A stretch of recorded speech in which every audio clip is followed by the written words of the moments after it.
By the late 90s and 2000s, it wasn't just classic vampire novels that were being adapted to the big screen. Filmmakers also began adapting comic books with vampire protagonists and using the vampire archetype for an entirely different type of storytelling. Vampires, they're everywhere. In 1998, director Steve Norrington made one of the earliest Marvel comic book film adaptations with his R-rated superhero horror film, Blade. You're one of them, aren't you? No, I'm something else.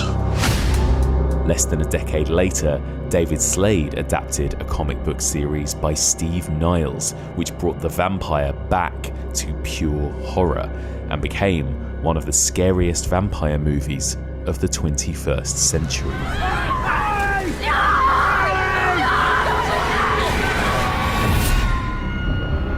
Join me as we continue exploring the evolution of the vampire and we discuss 30 Days of Night and Blade.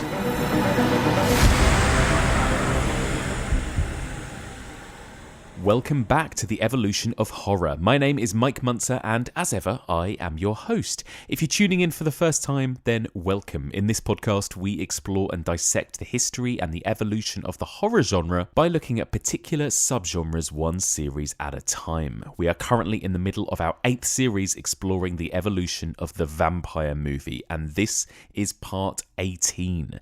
This week's episode is sponsored by $20 Patreon subscriber Anthony Nelson, and in this week's episode, as that intro suggested, we're going to be looking at 2 modern classic vampire movies, both based on comic books. That's Blade from 1998 and 30 Days of Night from 2007.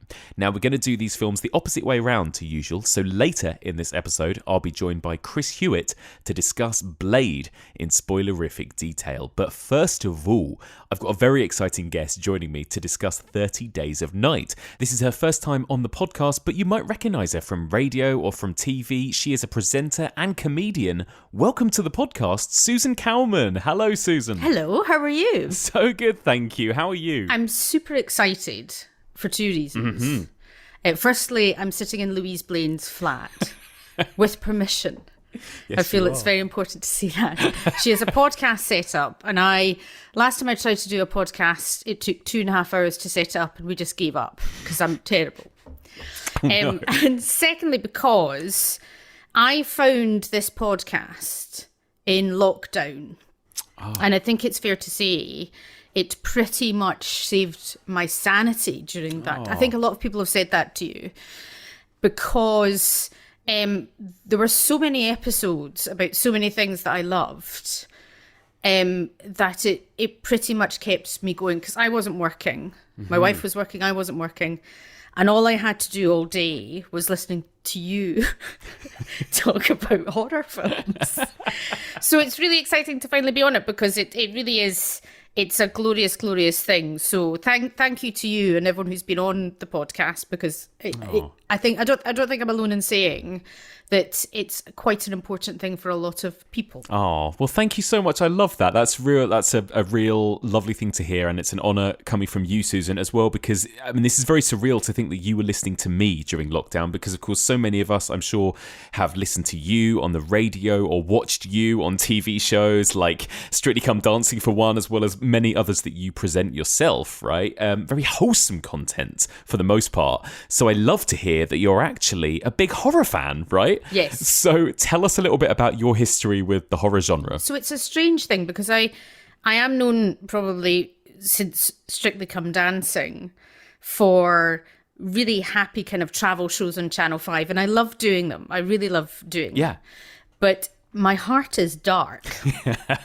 Love this. I love horror films. And it's not, I don't hide it in any way. It's just not something that comes up in conversation when you're talking to people because they want to talk about my camper van or my cruises. Yes. And actually what I'm doing often is listening to a podcast about a horrific horror film. I love it. When people meet me. So for me, I'm older than you, quite substantially older than you, born in 74. So I am prime video era, VHS era.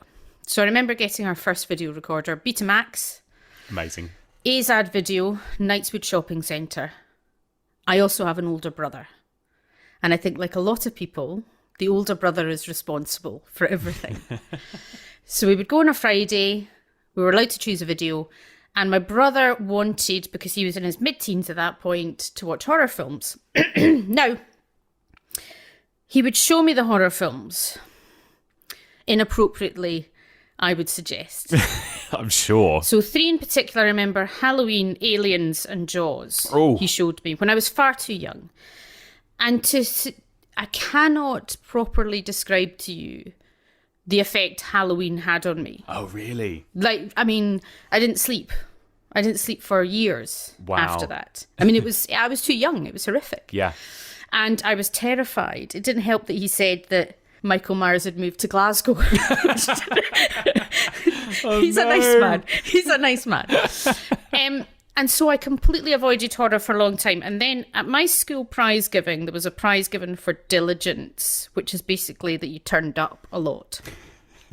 And I got Kim Newman's book. Yeah. I've still got it at home with a little certificate inside for diligence. Amazing. And I started looking at horror films differently than I had before. Mm-hmm. And I remember going through every chapter of the book. What films had I seen? What could I see? And it really started a love affair with, because I'm a script writer as well, I love analysing the structure. Mm-hmm. And I'm not the first person to this, but horror and comedy are almost interlinked. Yeah, yeah. The scare, the release. Yeah. The joke, the release. Mm-hmm. And so the structure of horror and comedy is very similar. So for me, I love looking at how the films are put together for maximum terror. Yeah. And it's quite difficult because my partner, my wife, hates horror. So I have to get up at 7 in the morning and watch films on my own. Yes, yes. So I'm a slasher girl, primarily. Love it. 80s, 90s slasher films, but I just think they're brilliant, brilliant things. Mm-hmm. And I've heard Louise talk about this with Scream and everything. They're comforting sometimes. If I put on Urban Legend with a cup of tea. Yes. Oh, love Urban Legend. Yeah, well, that's what I was going to ask you next was, what are some of your fave kind of subgenres? So it's the slasher, is it? Is that kind of your biggest love Classic in the genre? slasher fan. Mm-hmm. As I get older, my taste in horror changes. So your body horror is difficult as I get older. Yeah. Because I feel these things happening to me. I can't watch the disintegration of a human body. It's happening to me right now. Yeah, I know the feeling. Home invasion films freak me out. Oh, yeah. The older I get. Mm-hmm. But I love a classic slasher. I love a monster film. I'm a real sci-fi nerd as well. So I've got a Dalek in my dining room that I bought that I have dinner looking at. So I love sci-fi and sci-fi horror as well. But I'll give anything a go. But I do find things set in one's own house particularly terrifying these days. It is very terrifying, isn't it? So let me ask you about the vampire subgenre. That's what we've been covering this series as well. And there's been some really interesting responses to this from people. But what do you think of vampire movies? Are you a fan generally? I mean, absolutely. I think the thing about vampires, it's changed a lot. And I loved the podcast. I listened to your Fright Night and Lost Boys one because the Lost Boys, for a lot of my friends who were crushing on a great deal of the gentleman in the film, yes, that was one that was watched repeatedly. You would watch Dirty Dancing, then you'd watch the Lost Boys. Uh-huh.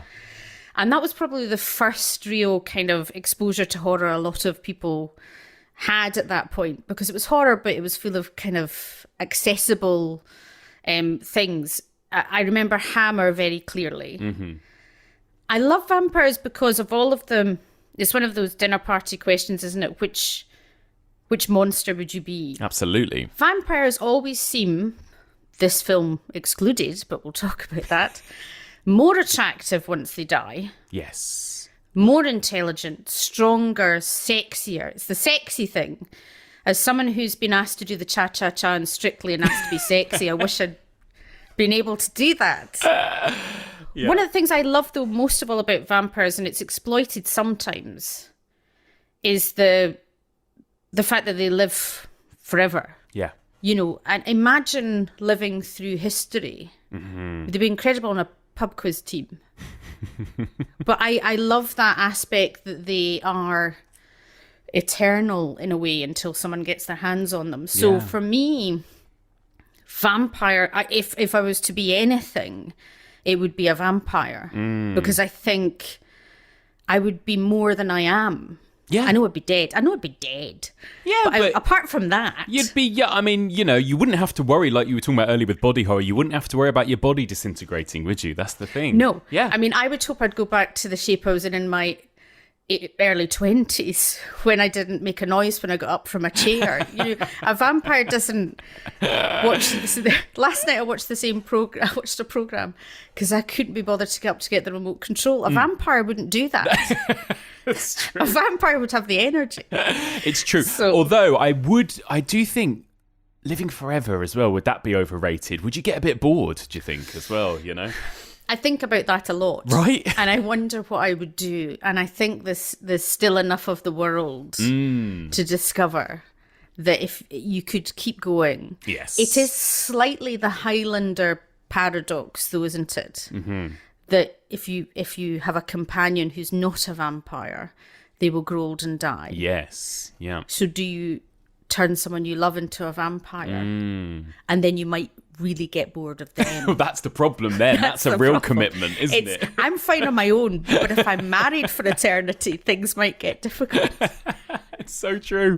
And it's really interesting, like you said, the way in which the vampires have sort of changed. They started off very frightening with Hammer and Universal monsters, and they've sort of become, in the last few weeks, like you say, you know, we've been discussing movies like Fright Night, The Lost Boys, Interview with the Vampire, Buffy and Angel. They've become a bit more romantic, a bit more lovable.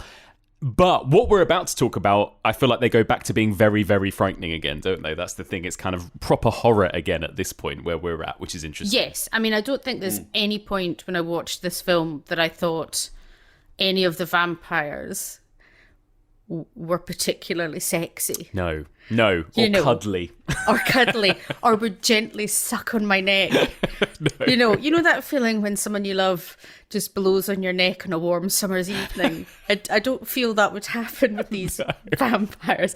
Whereas with some of the incarnations of vampires, you think, do you know, it might be quite hot. Yeah. You know, to have someone just sucking on my neck. Yeah. This is not an ending that you would want for yourself. Indeed, this is not one of those occasions. You're absolutely right. So let's talk about 30 Days of Night. So as you might know, Susan, I always get the other person to do the plot synopsis for me because I hate doing this myself. Is that why it is? That's why. Set the scene for us, Susan. What is 30 Days of Night all about? So it's set in a town called Barrow, where they're about to enter a period of, as the title suggests, 30 Days of Night. Mm-hmm. A disturbingly attractive married couple are having a domestic argument. And they're rudely interrupted by a group of vampires, ? Who are inappropriately dressed, I would suggest, for an Alaskan winter. Yes. And they and a group of survivors both hide and fight in an attempt to see sunrise. Mm-hmm. So it's about surviving until the sun comes up again. Yeah, that's right. It's actually quite a simple setup, isn't it? Very simple. Basically, people sort of under attack and have to survive. So, first of all, Susan, what do you think of the film? What generally are your thoughts on 30 Days of Night? I really enjoyed it. And I have to say that any criticisms I have of the film are made with love. Yes. Yeah. Because sometimes if you love this film and people criticise, you know, April Fool's Day is one of my favourites. And I've heard people being quite cruel about April Fool's Day. And I love April Fool's Day. So good. So I really did enjoy it. I think it looks absolutely spectacular at times. And apart from a few kind of difficult plot situations, which I struggle to get my head round, it is fast. It is far gorier than I remember from the first time that I watched it. And I enjoyed it. Did you enjoy watching it? I did. And actually, I've actually said before on the podcast that I don't remember enjoying this film that much. I watched it I think must have been when it came out, around 2007, 2008. And I remember finding it a bit boring, but I enjoyed it much more watching it this time round, and I think I found the vampires scarier than I remember finding them. And yeah, I had a really great time with it watching it this time. It's just like a really taut, tense little thriller. It's very simple. There is a bit of me that wishes there was a little bit more to grasp onto. I find the characters in this and the performances fine, but a bit bland and unmemorable, I suppose. I think some of the best kind of, survivors stuck in the wilderness against monsters stories, like George Romero films or The Thing, they have interesting characters as well as all of the tense monster stuff, whereas I don't think this movie does. I think that it's a really well-made film, but it's also kind of a group of kind of slightly underwritten characters just running and screaming for a lot of the film. Yes, a lot of it's hiding. Yes. A lot of it's just how well you can hide. Exactly. Yeah. And I mean, for some of the characters, Melissa George, who's great. She's great, yeah. Doesn't have an enormous amount to do in the film. No. Particularly. No. She spends quite a chunk just underneath a car. She does. She's very good at it, but I think she's capable of more. So why don't we start off by talking about how this film looks? I think what's really interesting about this and Blade, which we're talking about this week too, is the fact that both of these vampire horror films were based on comic books, right? And I just wondered, do those visuals kind of come across for you? What do you think of the direction of this film and just generally the way it looks and feels? I mean, I thought it was really interesting. I closed the curtains to make sure I could actually see it properly, because I wanted to make sure there wasn't a House of Dragons situation where I couldn't see what was happening. I think the opening shot of the stranger and the ship and the Alaskan landscape, it's stunning. It's beautiful. There are some incredible shots. And I think the way that it looks is sumptuous and well planned and well filmed, and it looks pretty super. Yep. And the amount of time I think they've probably spent, the amount of red splashes of blood against white snow, and there's a lot of overhead shots where there's a massacre happening basically, which seems tremendously well planned. So I was particularly taken by that first shot of. It is very brief, that first shot of the ship. And then it's never mentioned again. Yeah, it's creepy, that kind of ghost ship. Yeah, it's great. Yeah. And I think, I'm unsure, but I suspect that's where they came from. Mm-hmm. Yes. Yes. And as someone who goes on a lot of cruises, I suspect that's where they came from. So I think it looked really... really, really good, actually. I enjoyed it a lot. And I think it captured that kind of vastness of the Alaskan landscape very well. Yes. So that was a big tick for me, was how nice it looked. I know. There's something kind of satisfying, I find, about sort of red blood on white snow. Do you know what I mean? Like horror movies set in the snow. They always look amazing, don't they? They look so striking, I think. Yes, and I think the colour contrast, because that was one thing that was really interesting about the vampires themselves, and very poor oral hygiene. It made me feel quite unwell. Yes. There was a lot going on with the teeth. Yes. There was a lot going on. But those splashes...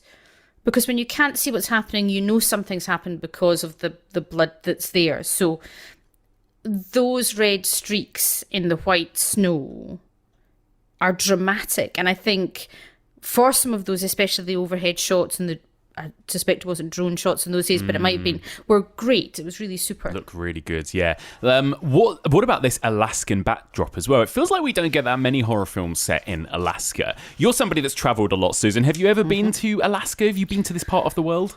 I haven't, but I've had a very similar experience. Recently, last Christmas, I did a Christmas cruise to past the Arctic Circle to Norway, where...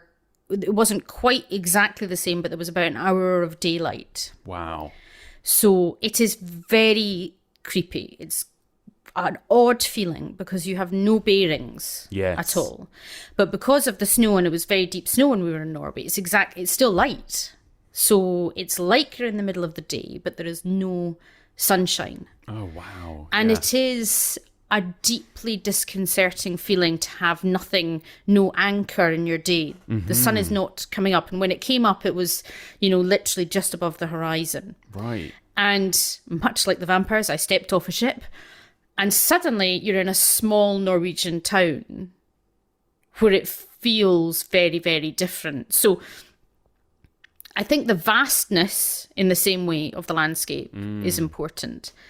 What's also important, which I absolutely sympathised with, was when I was in Norway, it was about minus 15, minus 18. God, yeah. The amount of clothes that you have to wear. So the non-vampire characters, yes, you cannot move quickly. No. Those vampires chose the right place to go. The amount of thermals you have to wear, yes, in order to run around. So I do think it's the same kind of premise in a way as it's Insomnia, isn't it? Which is the original, which was originally filmed set in Norway, actually, in a town we went through where there was no night. So anywhere where you have too much or too little. And it has a ghost-like quality when you're in a place where you're lit by the moon. Yes. With the snow, and it feels like day, but you know it's not day. It's a really sinister backdrop. So, I mean, I think setting it in Alaska was, obviously, it's absolutely perfect for the plot, because I think there is a town, isn't there? There is a town where this happens, but it's for 60 days, I think. 60 days. Yeah, I couldn't believe that, because, this is a real town, Barrow in Alaska, right? And it is the most northern part of Alaska. And yes, I read this too, that apparently it's 60 days of night they get. I just can't imagine what that must be like on your sort of physical and mental health, right? Being in darkness for 60 solid days.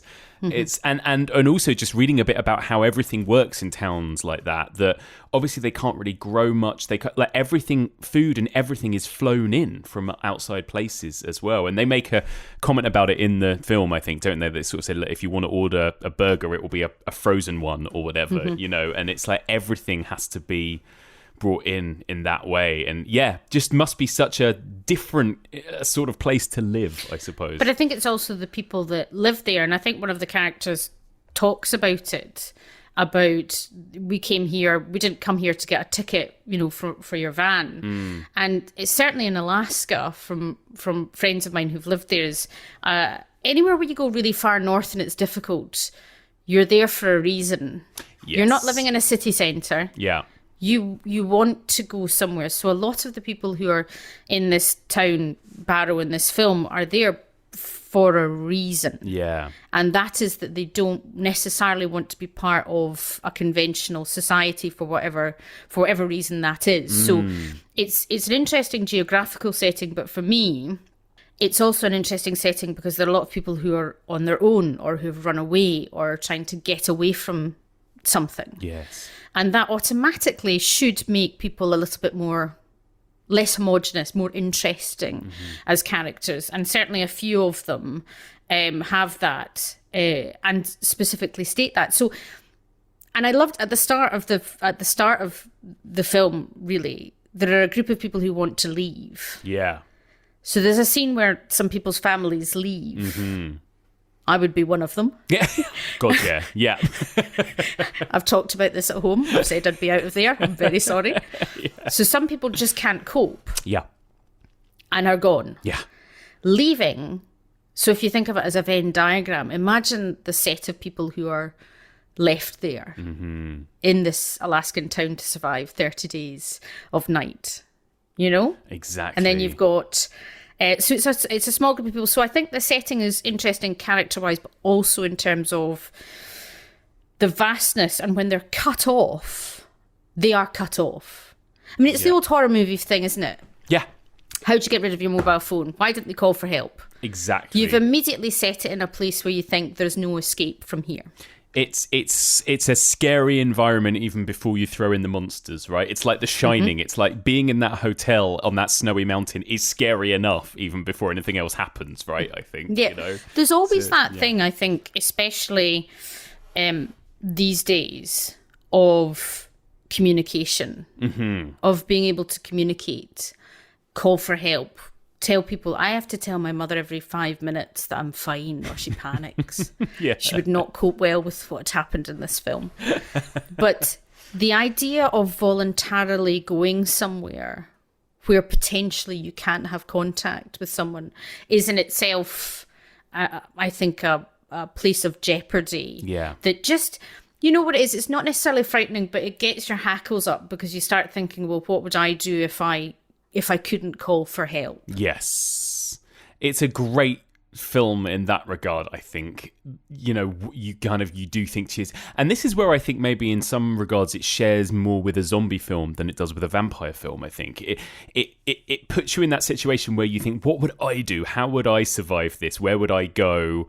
What would I use to protect myself or whatever else, right? It feels to me, and maybe it's because of the way the vampires are in this as well, but it feels a bit more like it shares more with the kind of zombie apocalypse tropes, you know, like a bunch of survivors under siege from these kind of pack of rabid monsters, you know? Like we said, these aren't your kind of suave, sophisticated, sexy vampires, are they? There's no capes. There's no capes. There's no capes. No, there's no exactly. capes. No. Yeah. I think I probably enjoyed it more as a zombie film than a vampire film. And I know that, are they vampires? They are vampires.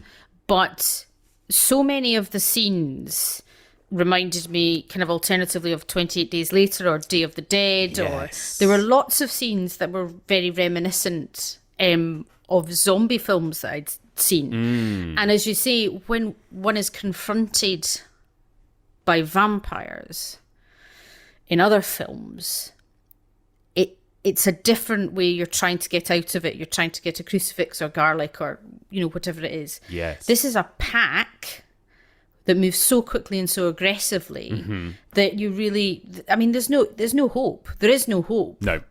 In the same way as, you know, the horde of zombies in Walking Dead. I mean, you're not going to do anything about it. So there's a hopelessness. Whereas I think sometimes with a vampire, there's hope. Yeah, absolutely. If there's just one vampire, I can have a go. Yeah, absolutely. But these vampires, you couldn't, I don't think. No, I completely agree. And you're right, with 28 Days Later, I feel like it's got that 28 Days Later connection. It's a kind of interesting time for horror because I think on the one hand, vampire movies were becoming a bit more sanitized and mainstream. We had, you know, the Blade movies, the Underworld movies, and then the Twilight movies and that kind of thing. But at the same time, horror was becoming pretty nasty around this time. So we'd had 28 Days Later and we'd had Saw and Hostel and those types of movies. And it does feel like it's leaning more into that area of the genre, doesn't it? I think this is, again, it's bringing horror back to its nasty, scary roots, it feels like, in this Absolutely. film. I mean, I remember the Saw films. I mean, there's a few that aren't great, but I love a Saw film. Oh, yeah. And they were always out around my birthday. They always came out about Halloween, and so as my birthday treat, I would go and see one of the Saw films.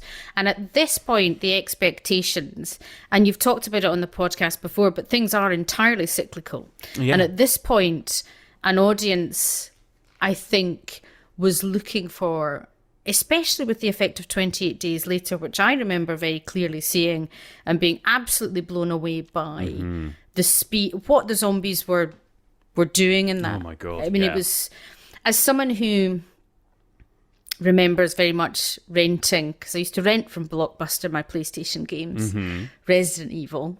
Right, yeah.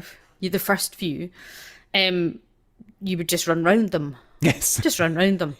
Just run round them. Yeah. And suddenly there was this fast, kind of furious zombie invasion that you couldn't avoid. And I think it is the relentless inevitability and the gore, because rewatching 30 Days of Night, my goodness, it does not skimp on the violence and the gore. No. So yes, I think unquestionably, because I think this was in development for a bit of time before it was made. Yeah. By the time they were making it, horror had changed into this kind of slightly new era, and that's what people wanted to see. Slightly bleaker and more nihilistic as well. Did you ever see the film The Mist that came out this same year? Oh yes. I think. Oh, yeah. jeez. You never forget The Mist, right? Once you've seen it, that's the thing. That was a. it's one of those films that you think, because I do sometimes think I'll cheer myself up, I'll put on a horror film. Mm-hmm. Yeah. I wish I hadn't. Yeah, not that one. It wouldn't cheer you up. Yeah. There is nothing triumphant. No. There is nothing positive, really. And the end is both heartbreaking and just one of the most horrific things you've seen. It's unbelievable. So yes, it is this kind of, and as you've talked about when you talked about the Saw films as they carried on, there are traps you couldn't get out of. It suddenly started becoming, it wasn't even a game anymore. Yeah, it's so true. Yeah. So this really feeds into, I suspect, that kind of, as you say, more nihilistic kind of attitude to horror, where you didn't expect at the end of it a final girl to walk away. Right, exactly that. You know? Yeah. And you're introduced to that family at the begining, and you just think this is going to be torn to shreds by the end, right?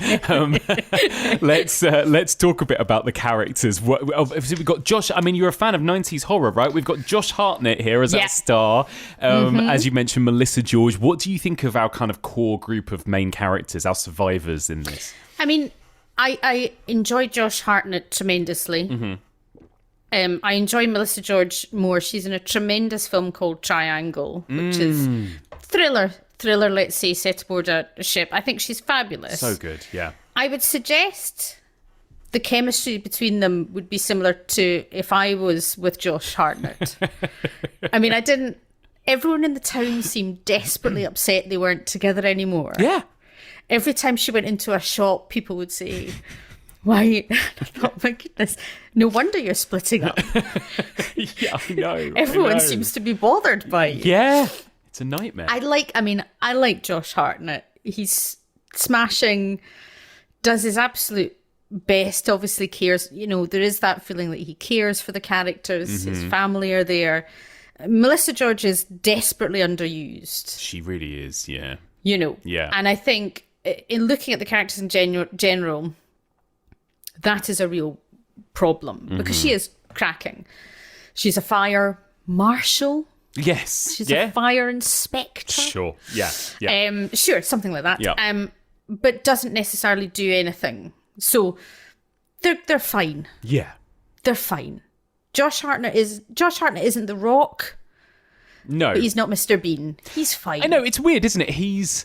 I don't know whether it's because I always associate him with being young, but I was like, I don't know if he's quite right to play this kind of sheriff. Do you know what I mean? Like, I think in my head I still picture him as a kind of teenage boy. I think that's the thing, and it's quite strange. Yes. I mean, but again, if you accept that perhaps no one wants to be the sheriff of this town. Absolutely. Yeah. Absolutely. He's ended up being the sheriff of the town.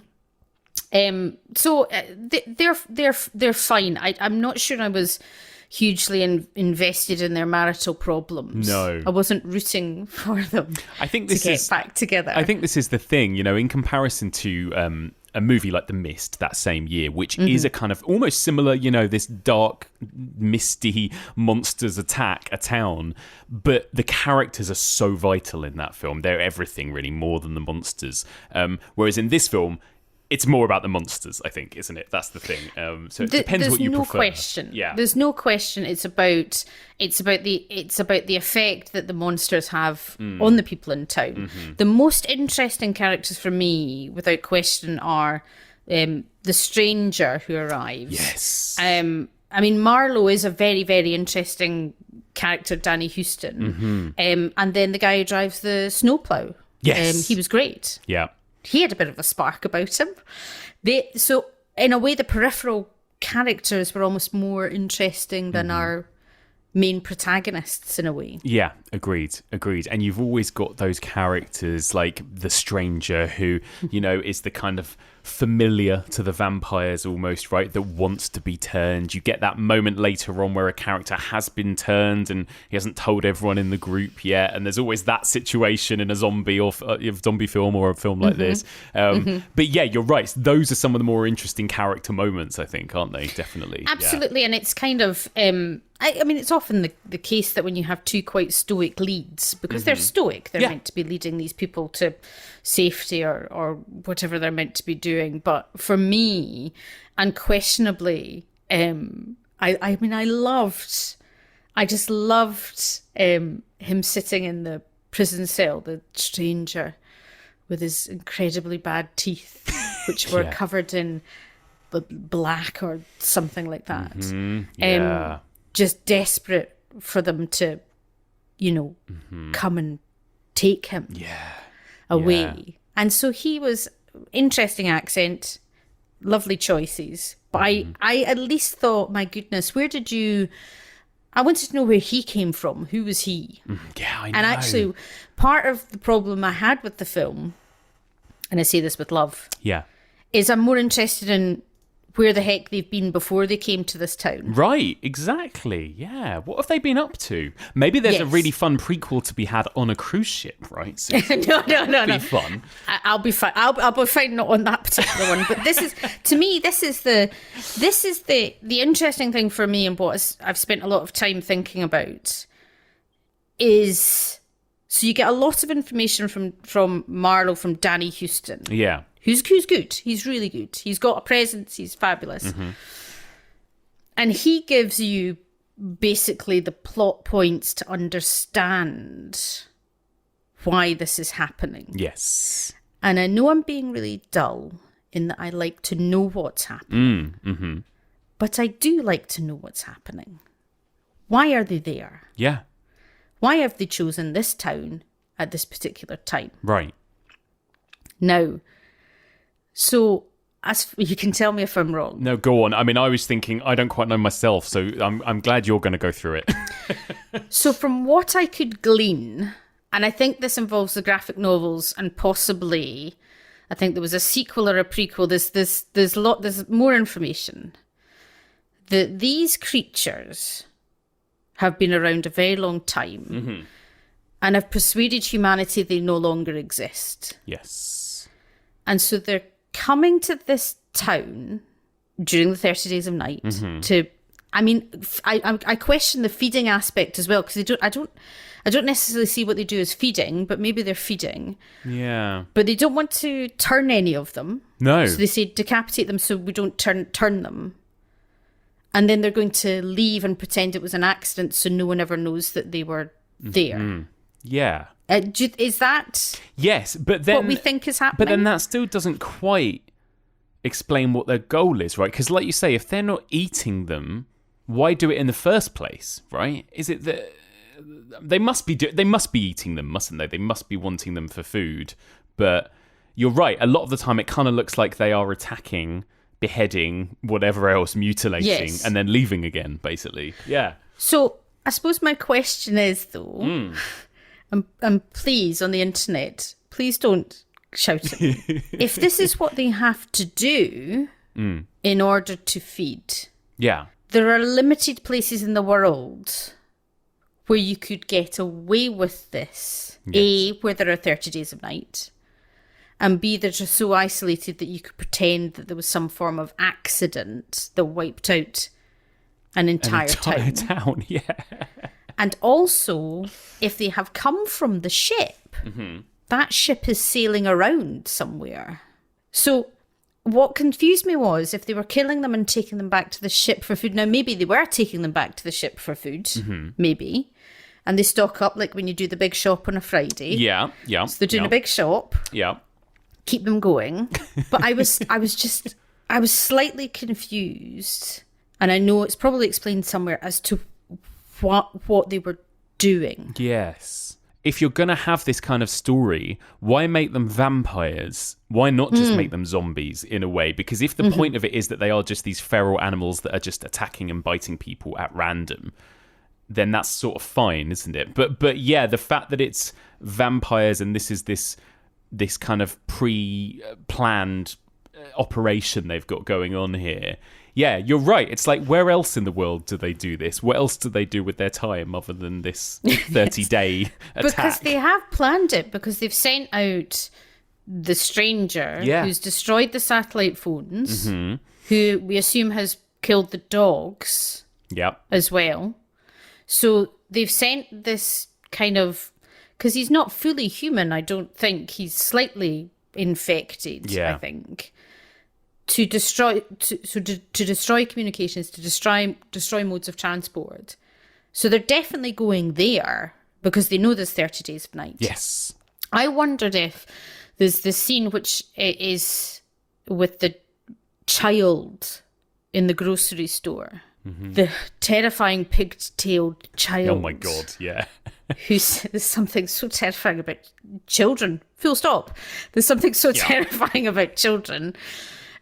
Zombie children, vampire children. She says something like, "I'm finished playing with this one, you'll do now." And part of me thinks, I wonder if this is they're letting loose, because there's a really interesting scene where Marlowe, Danny Houston, after he attacks someone, puts his very long nail onto the record. Yes. And kind of makes a kind of call out. Yeah. And then they all screech and then they go for it. So is this one of those situations where they need to be let loose for a while? Is this... Yeah, it's a strange one, isn't it? And maybe for some people that adds to the horror, the kind of mystery of we don't exactly know why or how this is happening. But it is, when you think about it, it's like, what are they up to here? Yeah. Yeah, it's the fact they don't often, not all the time, the vampires do want to turn their victims. They're obviously happy with the group as it is.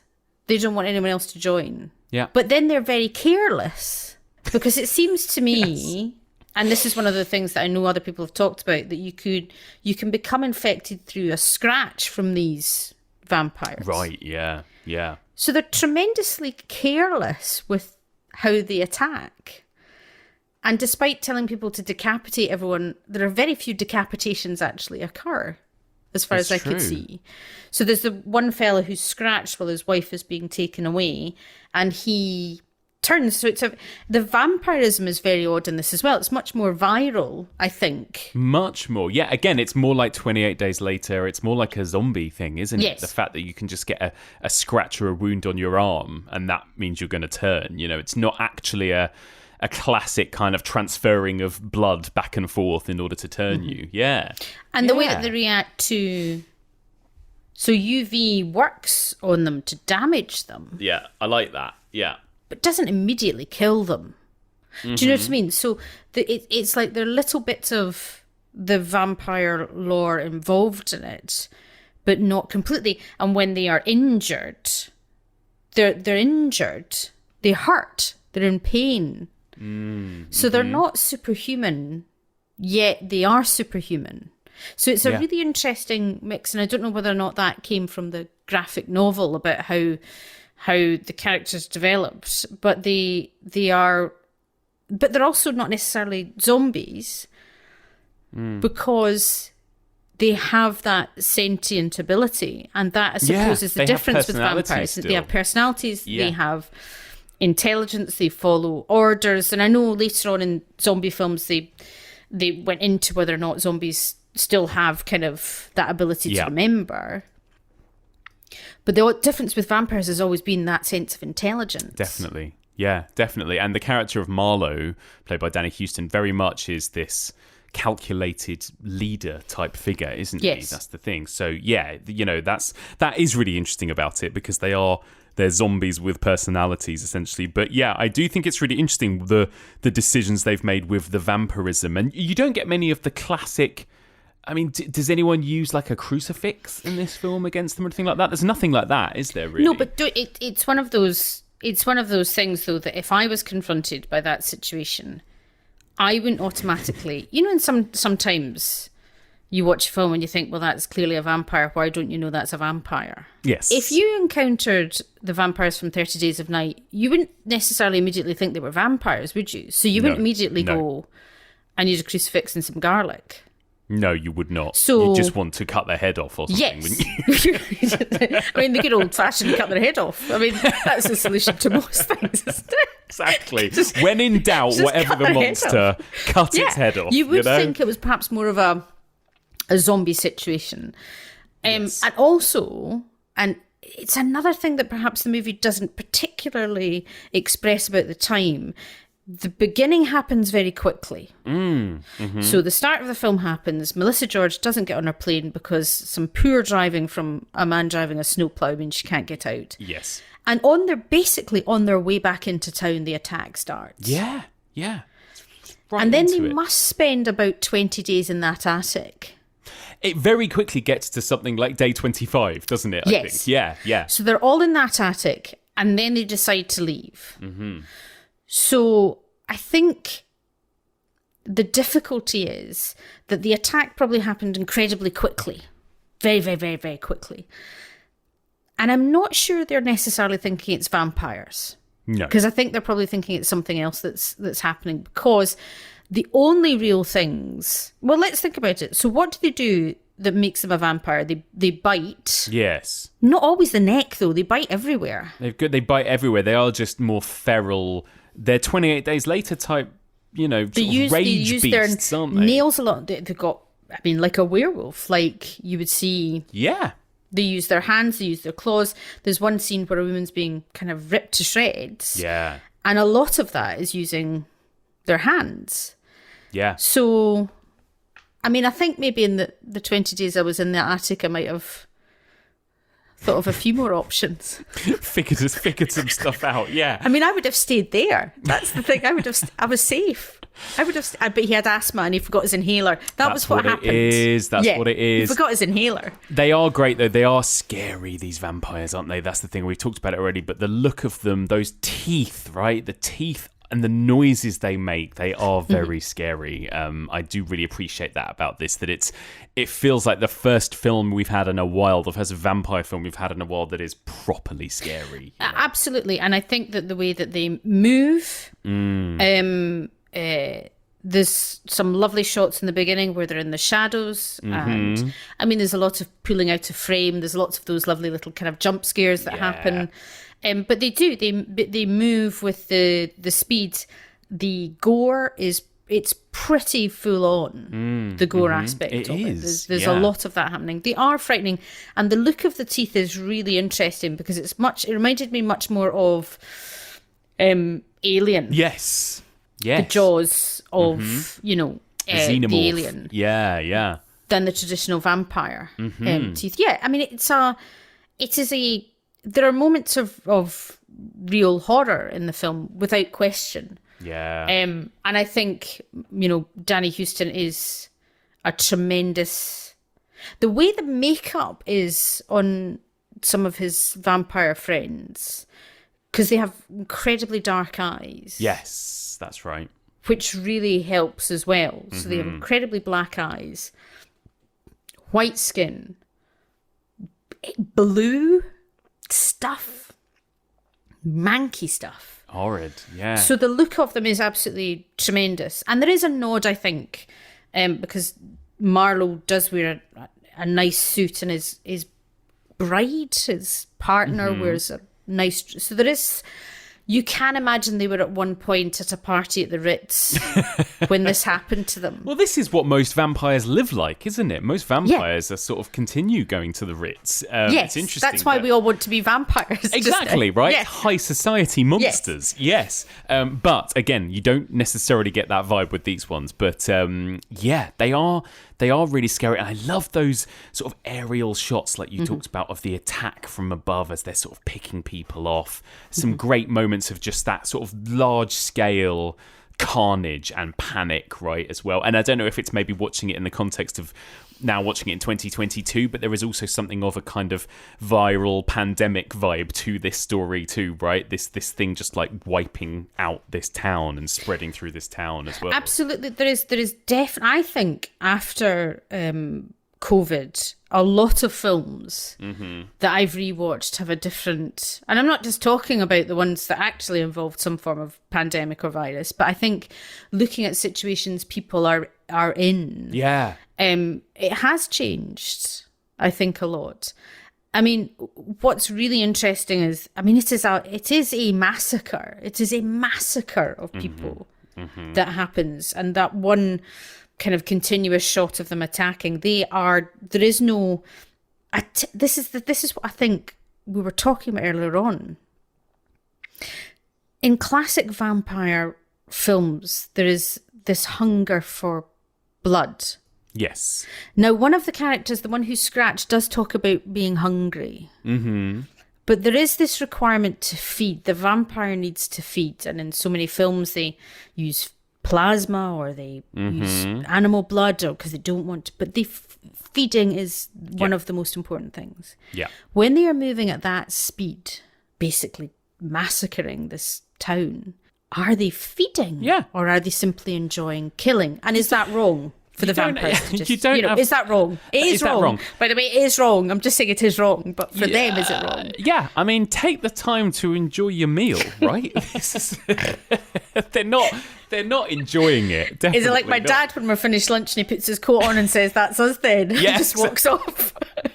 I know. My wife sometimes accuses me of eating like I'm in prison because sometimes I'm just like, right, enough talking. I'm going to eat this because I can't. I'm not very good at doing both at the same time, you know. Yes. But it's good to enjoy your meal, really. But these guys, Yes. these guys are not interested in that. No, like you say, they are just like sweeping through this town, just making sure everyone is dead, basically, aren't they? But that's the thing. They are trying to destroy any trace of them being there. It's really interesting because most vampires in most, stories like these will be living in amongst society so that they can quietly pick people off and feed, but stay, hidden in plain sight, I suppose. You wouldn't want to make it as obvious as what these guys are doing, which is destroying a whole town. It's Batman versus Superman level of destruction. Yes. I mean, this is absolute. It is. Marvel situation battling alien. This is just absolutely going for it. It's true. And the thing that's quite difficult, as I say, and it's kind of what you were talking about the mist. There is a solution at the end of the film. Mm-hmm. So at the end of the film, Josh Hartnett sacrifices himself because he's a nice man. Yes, like the hero that he is. Like the hero. I remember my friend Kate had posters of him on her wall. Yep. So at the end of the film, Josh Hartnett, and this comes back to the whole viral thing. Mm-hmm. I really shouldn't analyse films as much as I do, but I enjoy it. No, I love it. Keep Injects himself with some blood from someone who has been recently infected, That's I believe. right. Yeah. Which seems to mean that he retains his cognitive function whilst also having the abilities of a vampire. Yes. For a period of time. He basically becomes Blade for a short amount of time. He becomes half and half. Yes. He's half and half. And what he does, because there's only one way out, and that's for him to inject himself to save Melissa George, who's hiding under a car. Oh, yes, who's still under the car at this point. Yes. She's been under the car for a while. So off he goes, half vampire, half human, to have a fight with the main vampire, and they have a fight, and it's a decent fight. It's a bit westerny, isn't it? The sheriff and the bad guy kind of squaring off against each other in the middle of the town, Yes. Yeah. So they have a fight, which ends remarkably with Josh Hartnett punching his hand through the skull yes. of the main vampire. Yes. But much like a zombie film, you're not staking them through the heart. You're not doing, you're destroying, as you would with a zombie, the brain stem. Which leads to two different questions I have for you. Yeah. First one, you look so frightened. Yeah, I'm like, uh-oh. First one. Yeah. The sun was about to rise. Yes. Right? Yeah. I mean, that is verging on mislevel. If he just waited. Yeah. I mean, it literally was coming up. Yeah, that's exactly it. If he had just waited like another hour. Second question, so that's, why didn't they wait? Secondly, what happened to all the other vampires? Well, yeah, like, it's like when their leader dies, they just flee, I guess. We don't actually see them flee. We don't. No, I had to look that up. On Wikipedia, it says that once Marlowe has, been killed, the remaining vampires flee. But you're right, I don't think we see that happen, do we? It could have even been like a situation where if you kill the head vampire, the others die, right? But again, we don't see that either. But we don't see them die. No. And yeah, so as you talked about the other day in the Lost Boys, you had to find the head vampire. Yeah. So that ship right at the beginning is not a fast-moving ship. No. It looked like a sailboat of some kind. They're not going to get away very fast. Right. Yeah. It's that thing where you're pretending to run away really fast from someone. So if they have run away to the ship, the sun's come up, at which point, as we know, people will be returning to the town. Yeah. Because the flights start again. We were told that. The flights start again. Yeah. So they're going to find all the carnage.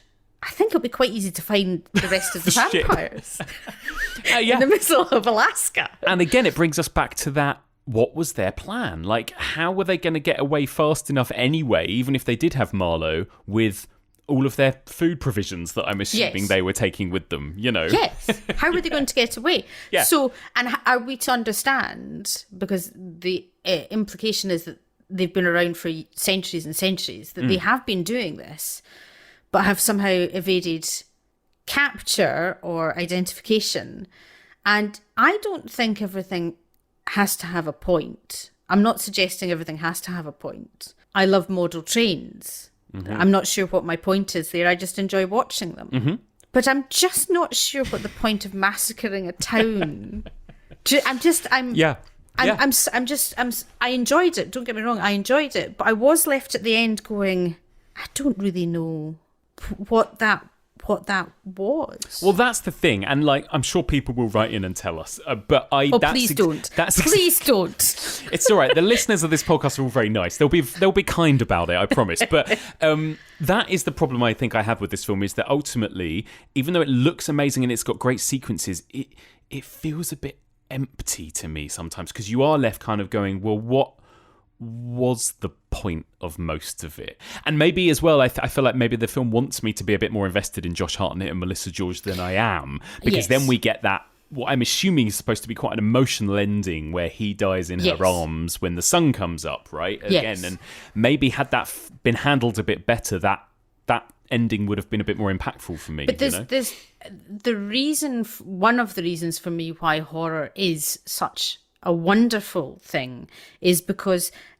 generally there is somebody in there I want to survive. Exactly. You need to be emotionally invested. You know, whether it be The Descent or Halloween or whatever it is, there's generally someone. I mean, again, maybe I have been desperately scarred for my entire life by Halloween and Jamie Lee Curtis, and that absolute desire for survival, for that character to survive, is I'm not entirely sure throughout this film, with all of its fabulous things, that I particularly cared if they survived. Exactly. That's the problem, isn't it? Yeah. And it depends what you like in a horror film. You know, for a lot of people, I think that doesn't matter so much as just the pure carnage and the scares that you get in this movie. And I understand that too. It's got some amazing visceral thrills in this film. It does, but perhaps it's missing. So in Saw, for example, where latterly there are many characters, you've talked about it repeatedly, characters who are interchangeable with each other and you're not quite sure who anyone is. You're still enjoying the puzzles. You're still enjoying... There's other things to enjoy. Yes. The Final Destination films, which are some of my favourites of all time. I'm just loving Drops of Water to, the Domino Rally type situation. So good. Like the Mousetrap board game, isn't it? Absolutely. It's so good. There are other things, I think, to admire and enjoy in them, even though they're gory and everything else. And perhaps it's simply that it felt like it needed an extra layer. I agree. Yeah. Of something else that wasn't quite there. So on its own, and I watched it with my wife, and she very much enjoyed it. I mean, all good. Yeah. But it's not necessarily one that afterwards we would sit and talk about and analyse and, enjoy. I think that's the thing, isn't it? It is a little bit... It's a great 90 minutes of visual storytelling and carnage, and it looks beautiful and it ticks a lot of all those boxes. But yeah, I think it depends on your taste and what you want from your horror movie, and I agree with you. I think sometimes I need a bit more than that. Yes. Although I can appreciate it on a kind of superficial level, I suppose. Oh, yes. Yeah. I either would really like to be challenged intellectually or emotionally. Yeah.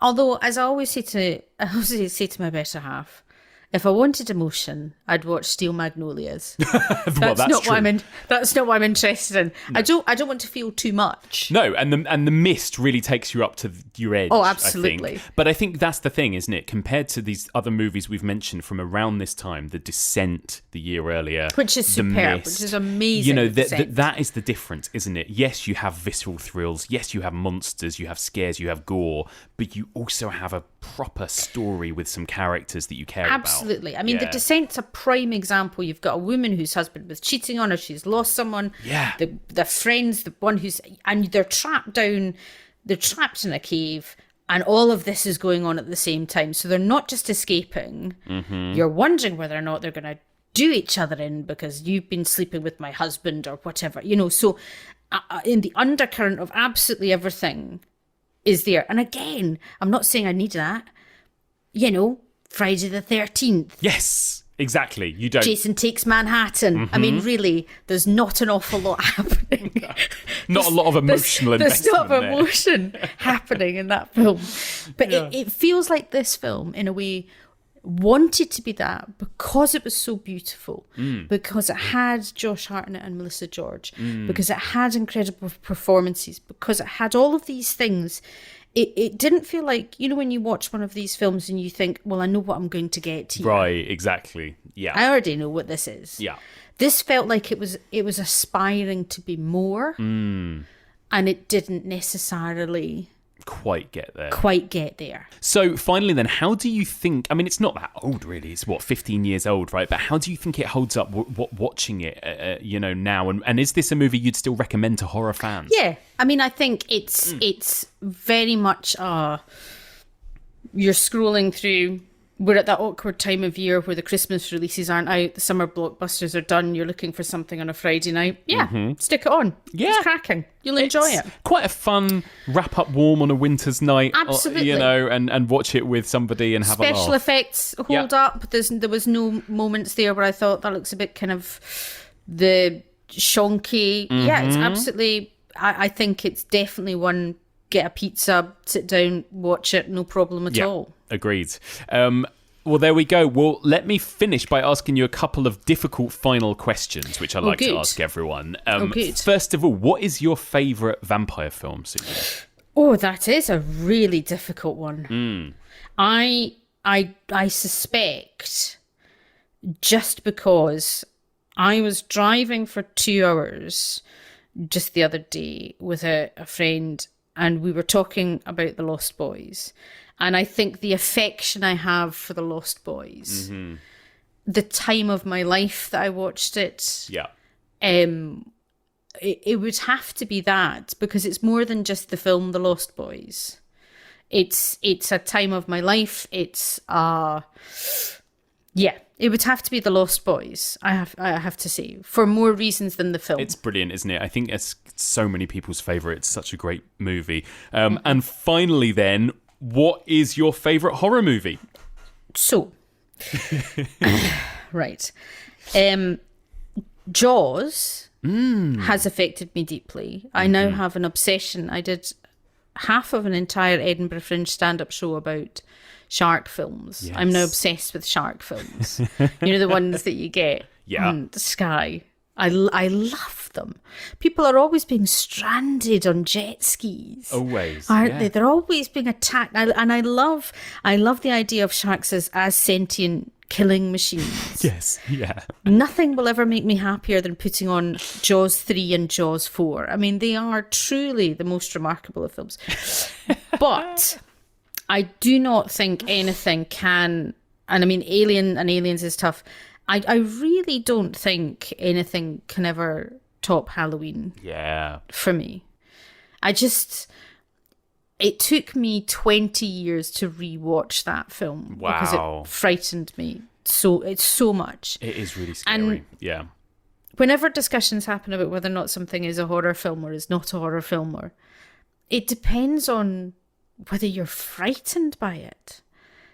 And Halloween is truly the most frightening thing I've ever watched in my life. Wow. I think it's perfection. I think Halloween is perfection. It's still perfect. It still holds up. How do you feel about everything that came after Halloween? Are you going to go see the new Halloween that's out in cinemas this month?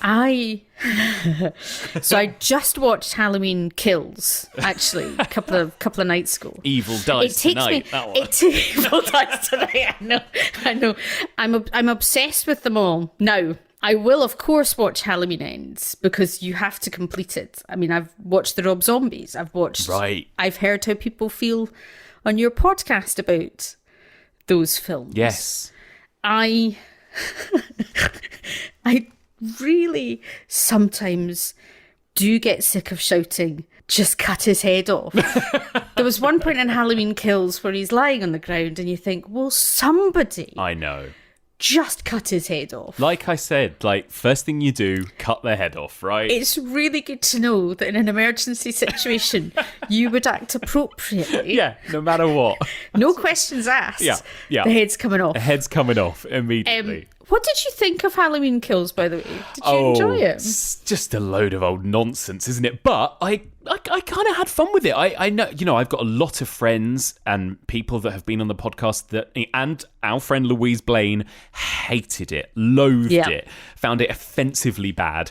I thought it was all right. It was all right. I didn't think actually it was very good, but I'd be lying if I said I didn't have quite a lot of fun with it. That's the thing.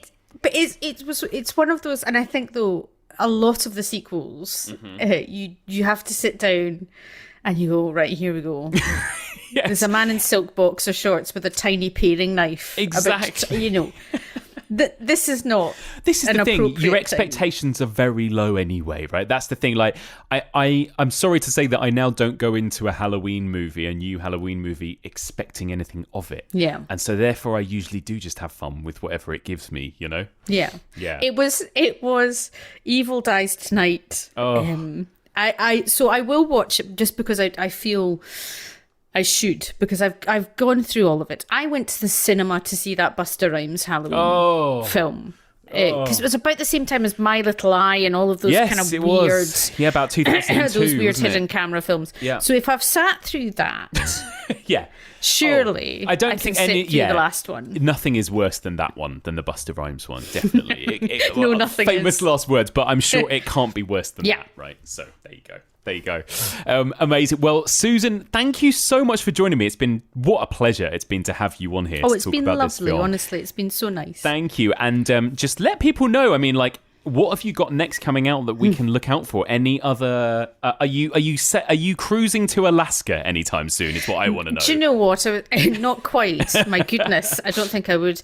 No, I've got at Channel 5 at 8:00 on a Friday night. I'm usually doing something fun. Yes, but just know that whenever I'm doing something fun, just before that, I've been listening to probably a podcast about Hostel or Saw. So when I'm standing smiling, know that in my head, I'm thinking about something very, very different. I love that. I'm never going to watch these things in the same way again. I love it. Susan Calman, thank you so much for joining me. Thank you, darling. A big thank you to the wonderful Susan Calman. What a joy to have her on the podcast. A real honour to have her here, and I really hope she'll be back again next series. So we are going to move on to our next film of the episode, Blade, in just a moment. But first of all, I want to take a quick moment to thank this week's sponsor. That's $20 Patreon subscriber, Anthony Nelson. Anthony sent me a little message, which I'm going to read now. He says, "Hey Mike, just wanted to reach out and let you know how much I appreciate the show. Truly, this show got me through some dark times over the last winter.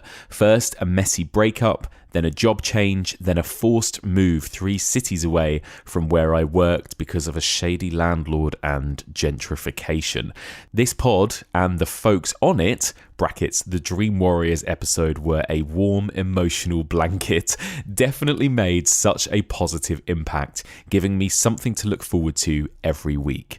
As for the shout out, I would love to shout my band, Impathos. We're a melodic death metal band from the Washington state in the Pacific Northwest in the United States. While the band itself doesn't necessarily have a whole lot to do with horror, threads of horror are present in some of our songs' lyrical content, such as the track to douse them in blood. Also, I make it a point to name at least one song on every full album after one of the more horrifying enemies found in the cosmic horror RPG Bloodborne. Hope you enjoy. To any new listeners of the band, we appreciate you, and to any new listeners of Evolution of Horror, welcome. This truly is a special podcast made by special people. That's amazing. Thank you so much, Anthony. And Anthony has also linked a couple of YouTube links to a couple of his tracks. Here is a little clip from his track To Douse Them in Blood by Impathos.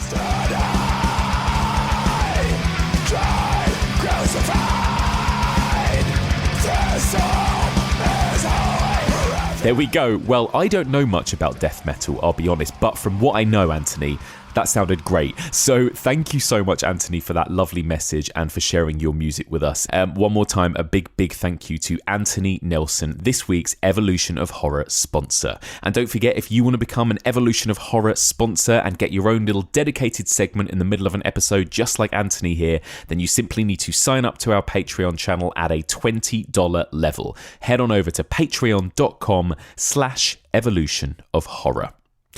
Okay, let's hurtle into the second half of this week's episode to discuss Blade from 1998. I sat down with longtime friend of the pod, Empire podcast host Chris Hewitt, who is, of course, not only a huge horror fan, but also pretty much the biggest Marvel expert I know. So who better to sit down with to discuss Steve Norrington's incredible Blade from 1998? Vampires.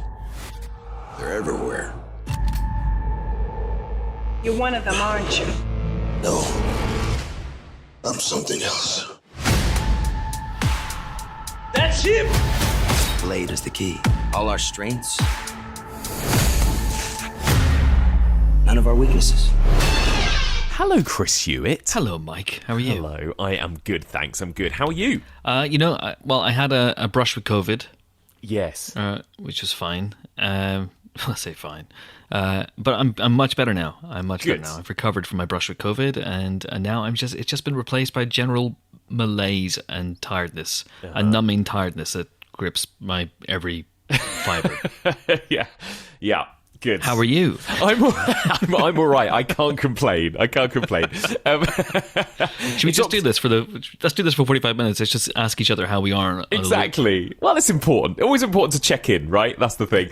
So let me ask you about vampire movies, first of all, before we get into this specific film. Would you say that you're a fan generally of kind of of the vampire subgenre? Oh, yeah, absolutely. When I heard you were doing this for Evolution of Horror, I was so excited. I think I dropped you a line going, yeah, I would anything you need me to talk about, I am here to talk about.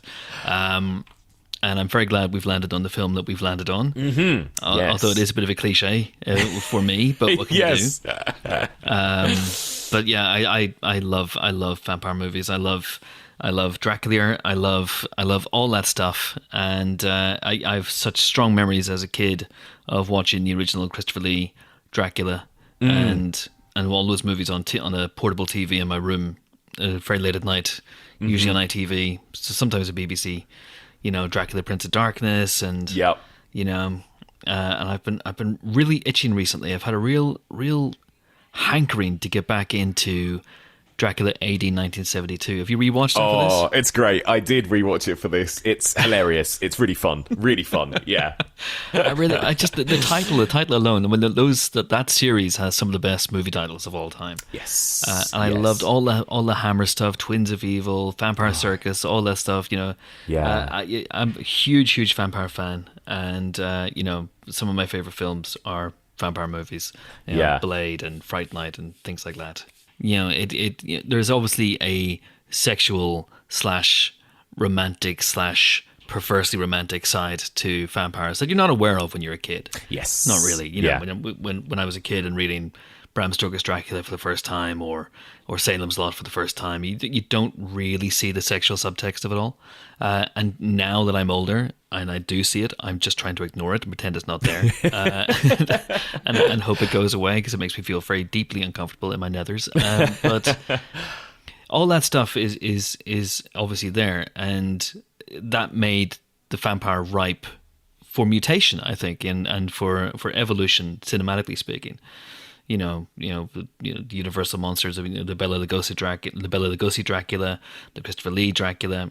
They're, I think, as good and as conventional as you can possibly get.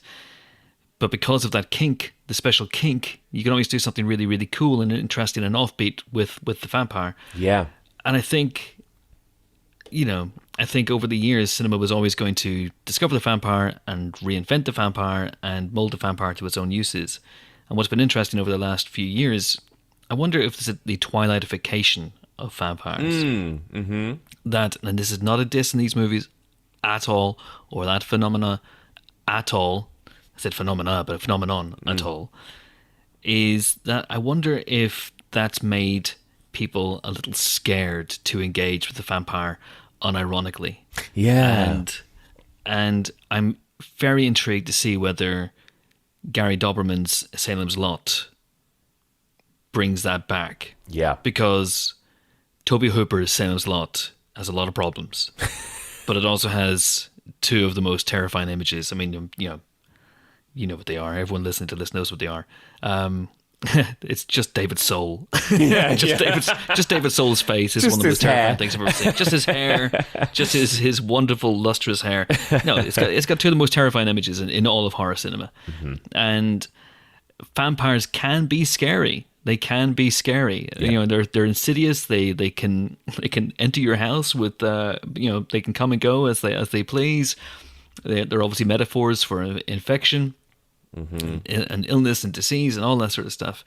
But just the very idea, and this is the thing that maybe I connected with when I was a kid. When you're a kid, the idea of something that can go into your house, suck your blood, and turn you into one of them is terrifying cinematically. Yeah. It's just terrifying.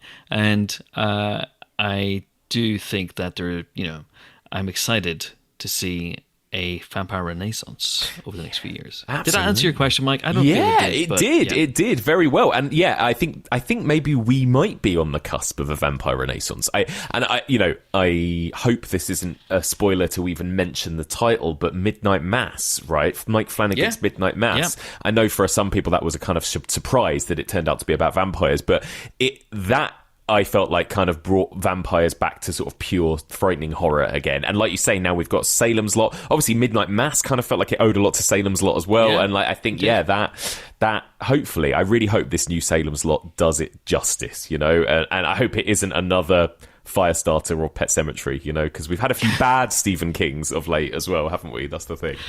We have, yeah. I hope it's going to be good. The fact that it's been pushed back a little bit, I'm choosing to see that as a boon. I'm choosing to see that as a positive. They're just giving it the best. They're finding the right release date. That's what they're doing. There we go. Exactly. There we go. So let's talk about this week's film.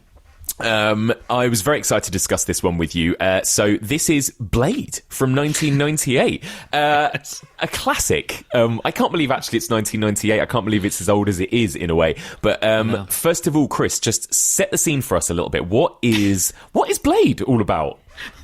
What is Blade all about? What is Blade all about? What's going on here? Chalice, Mike? What's going on here, Chris? Explain yourself, Blade. Blade is about a hero called Eric. It's like Banana Man.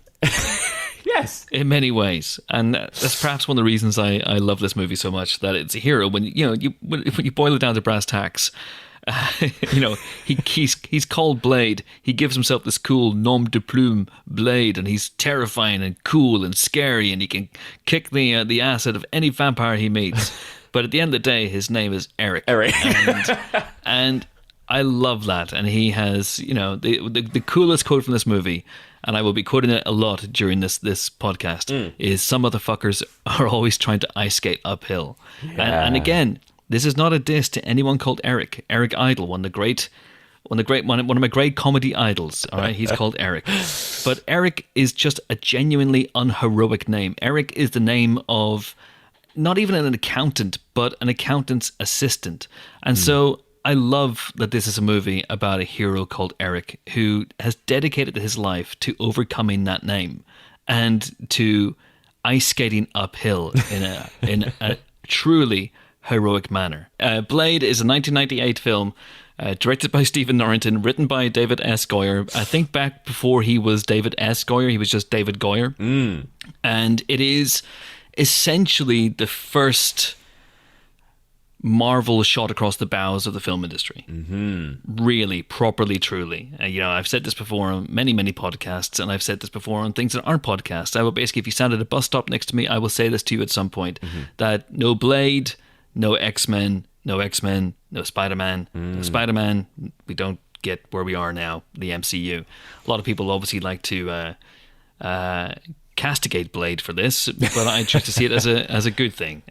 Blade is the film that really started this whole thing off, which is interesting when you look at it, because what it really is a very hardcore action horror flick that takes no prisoners, and I think is a deeply, deeply cool movie that overcomes its limited budget and just has some indelible images, and in its central performance by Wesley Snipes, one of the great modern action hero performances. And it's a vampire movie, so it's about a guy called Blade, not Eric.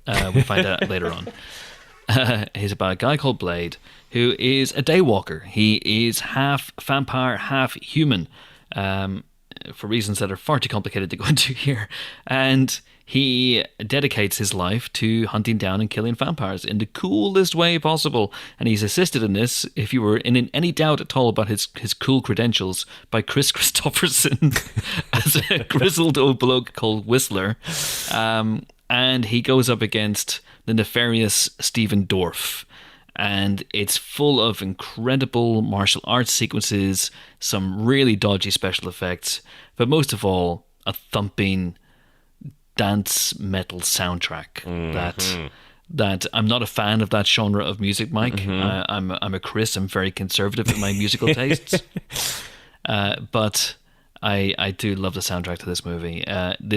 When I saw this movie, and I saw it in the cinema when it came out in 1998, this kind of blew my mind. I knew nothing about the character, really. I was a Marvel fan, but I knew nothing about the character. And I was just told, go and see Blade. It's better than it sounds. And it blew my mind.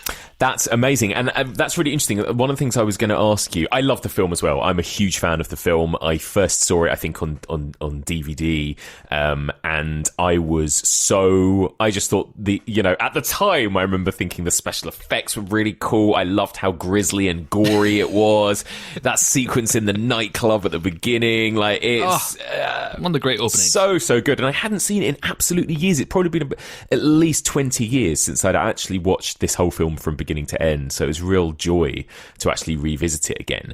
And and I think it's going to be interesting and I want to ask you about this, but it being a Marvel film now, and just how, like you said, how it's actually this very R-rated kind of movie, right? It's schlocky, it's gory, it's very much a kind of designed for an adult audience, and I love that. I love that it doesn't pull any punches, and it is exactly what you want it to be, which is kind of hardcore horror / action movie, right? It's great. I love it. I think it holds up really well as well, apart from the special effects, but everything else I think holds up really well. Yeah, but I think I'm surprised that you thought the special effects were good, but then you probably saw it on DVD. You were probably a fair few feet away from the TV. That's to be. We can forgive. I mean, also I would have been 12 too, so that's probably the other reason why. Yeah, I just thought everything was cool and awesome. Everything's cool. Everything's cool when you're 12. Well, luckily I'm perpetually 12. People are nodding along in agreement with that.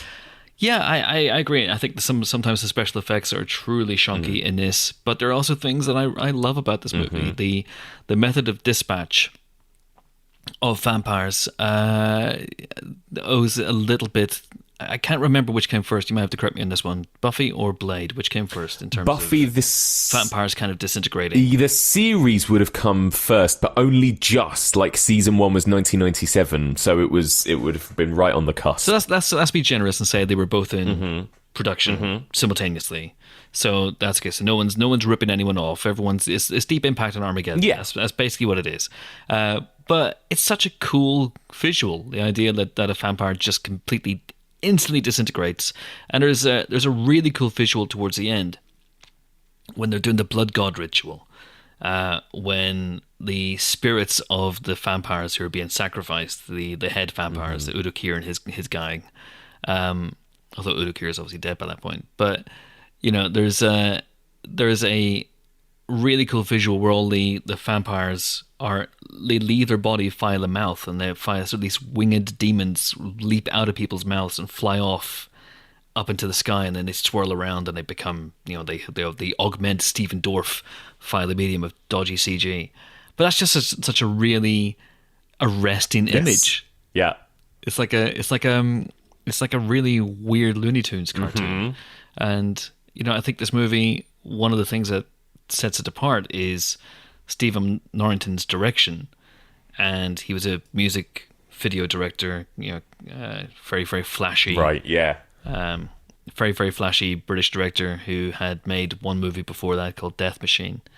And, I don't know how much free rein he was given, but it feels like he was given quite a bit of free rein, him and Wesley Snipes, to craft this character and to craft this take. I can't imagine. This film just feels so weird and idiosyncratic to me. It sometimes surprises me that it kind of slipped under the studio radar. I think a lot of that's down to Norrington's very, very unique vision. Yeah, it's interesting what you said. So you said you went to see this and you were a Marvel comic fan, were you? But you were unaware of this character. Yeah, I mean that's not unusual, Mike. I mean there's thousands of them out there. I can't remember because it's nearly 25 years ago, which makes me feel terribly, terribly old. But then so does getting out of bed in the morning. And I can't remember whether I knew going in it was a Marvel thing. Yeah. All I knew was Wesley Snipes, vampire killer, and a friend had seen it and said, you have to see this film, because I was a big action movie fan as well. So you have to see this film. It does really, really cool shit. And I remember going to see it and just loving it. And then finding out a little bit more about the Blade character. And because Marvel had this really interesting, and still have, if anyone saw Werewolf by Night, they have this kind of weird horror side to Marvel Comics that really began in the 1970s with things like Moon Knight and Werewolf by Night and Tomb of Dracula, because Marvel actually had the rights to Dracula. And I think they still do to an extent. So Dracula is a character in the Marvel Cinematic Universe. If they wanted to use him, they could use him. That's amazing. And they would probably use him more effectively than they use the character in Blade Trinity, which is one of the worst sequels of all time. Yes. Let's do 4 episodes in Blade Trinity, Mike. Let's talk about that until the cows come home. So I think I've found out a little bit more about the character, but I still haven't really obsessively tracked down any Blade comics or anything like that there. So as a comic book character, he's still something of an unknown quantity to me. It's the movie Blade that's stuck in my head. What was the state of kind of comic book movies at this point? Obviously, they, like you said, maybe without this movie, we wouldn't have what came afterwards. So up until this point, I guess comic book movies weren't the sort of the genre that they are right now, I suppose. No, they weren't. And I think it's interesting. If you look at context, if you look at, this comes out in 1998, and this is 1 year after Batman and Robin, which is in many ways the nadir of the comic book franchise, of the comic book, not franchise, but the comic book genre, really. And there were so many reports at the time, Batman and Robin, which is a truly, truly terrible film, for my money, one of the worst ever made, possibly even worse than Blade Trinity, because at least Blade Trinity has the line, "You cock juggling thunder cunt," which is, it has that going for it. Batman and Robin, to my knowledge, doesn't have that. But I don't know. You cock-chuckling bat cunt? I don't know. Anyway, I'm bringing down the tone, Mike. I'm so sorry. Yeah. But Batman and Robin had effectively kind of killed the superhero genre at that time, which hadn't really taken off. It's fascinating watching how it kind of stutters along after the success of Tim Burton's Batman in 1989. Which doesn't really beget as many copycats or spin-offs or people trying to do something similar as you might expect. You have a few films, but mainly you have weird things like Sam Raimi's Darkman, which I know isn't a comic book movie, but might as well be. You have weird things like Russell Mulcahy's The Shadow, the strange adaptations of properties. Dick Tracy, obviously Warren Beatty's Dick Tracy, were which were adaptations of kind of strange, arcane, obscure, unusual properties that people didn't really know. Was this a comic book? Was it not a comic book? Yeah. And the big stuff, the heavy hitting stuff, the DC stuff, the Marvel stuff, was kind of left alone or ignored or just not trusted by studios, or the people in charge of the rights to these things didn't really know what they were doing, or they didn't know what they had. I think over at Marvel, I think it was called Marvel Entertainment back then, not Marvel Studios, and that came along later. And Avi Arad, who is one of the producers on Blade, and who later employed as his number two a young man called Kevin Feige. And we can see it all beginning to click into place now. Avi Arad was one of the people who knew that there was something incredibly cinematic, and that's not put too fine a point on it, lucrative in the Marvel comic book catalog. But Marvel, famously or infamously, in the 1980s, 1970s, whenever all these characters were up for grabs, just had people who didn't know what they had. They were just they handed away the keys to the candy store, as they say. They were selling. They sold Spider-Man to one company. They sold X-Men to another company. They sold Hulk to another company. They didn't know really what they were doing. Avi Arad thought, well, you know what? There's a lot of potential here. One of the characters that they had the rights to, that they could actually do something with, was Blade. Right. And Wesley Snipes was a huge Blade fan, and Wesley Snipes had actually had, I believe, conversations with them about making a Black Panther movie. Yes. Yeah. And from that came Blade. And they weren't quite there to pull the trigger in a Black Panther movie.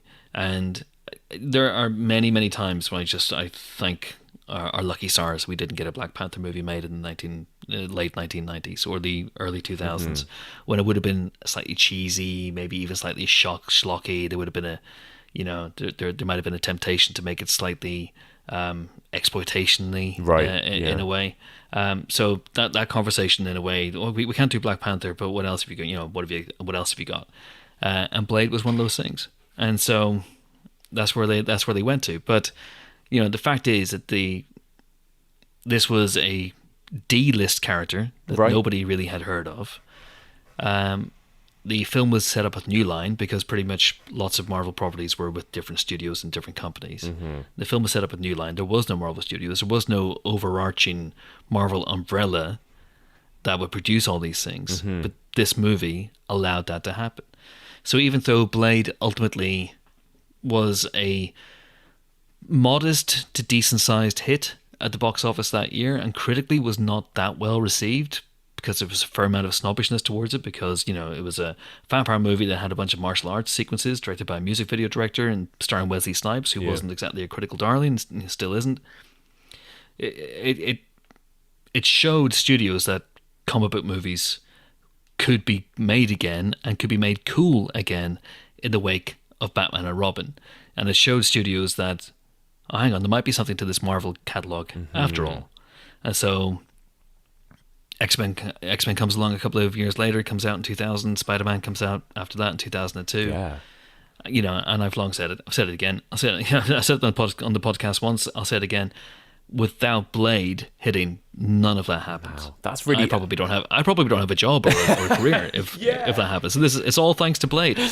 I love that. It's really interesting, actually, especially going back to this idea that its origin, of these kind of comic book movies and Marvel movies comes from this kind of schlocky horror film as well. I love that. And how instrumental, you've already mentioned Wesley Snipes. What do you think of him in this film, and how instrumental is Wesley Snipes to the ultimate success of Blade as a movie and as a franchise, I guess? He's so good that I am even struggling to picture Mahershala Ali in this role. Right, because I was going to ask you about this, but obviously Marvel Studios have announced a new Blade movie coming out in the next couple of years with Mahershala Ali, right, as the title character. We know he's an amazing actor, right? Two Oscars. Two Oscars. Yeah. 2 Oscars. Yeah. And an amazing actor, and a very physical actor, and someone who I'm sure can handle this.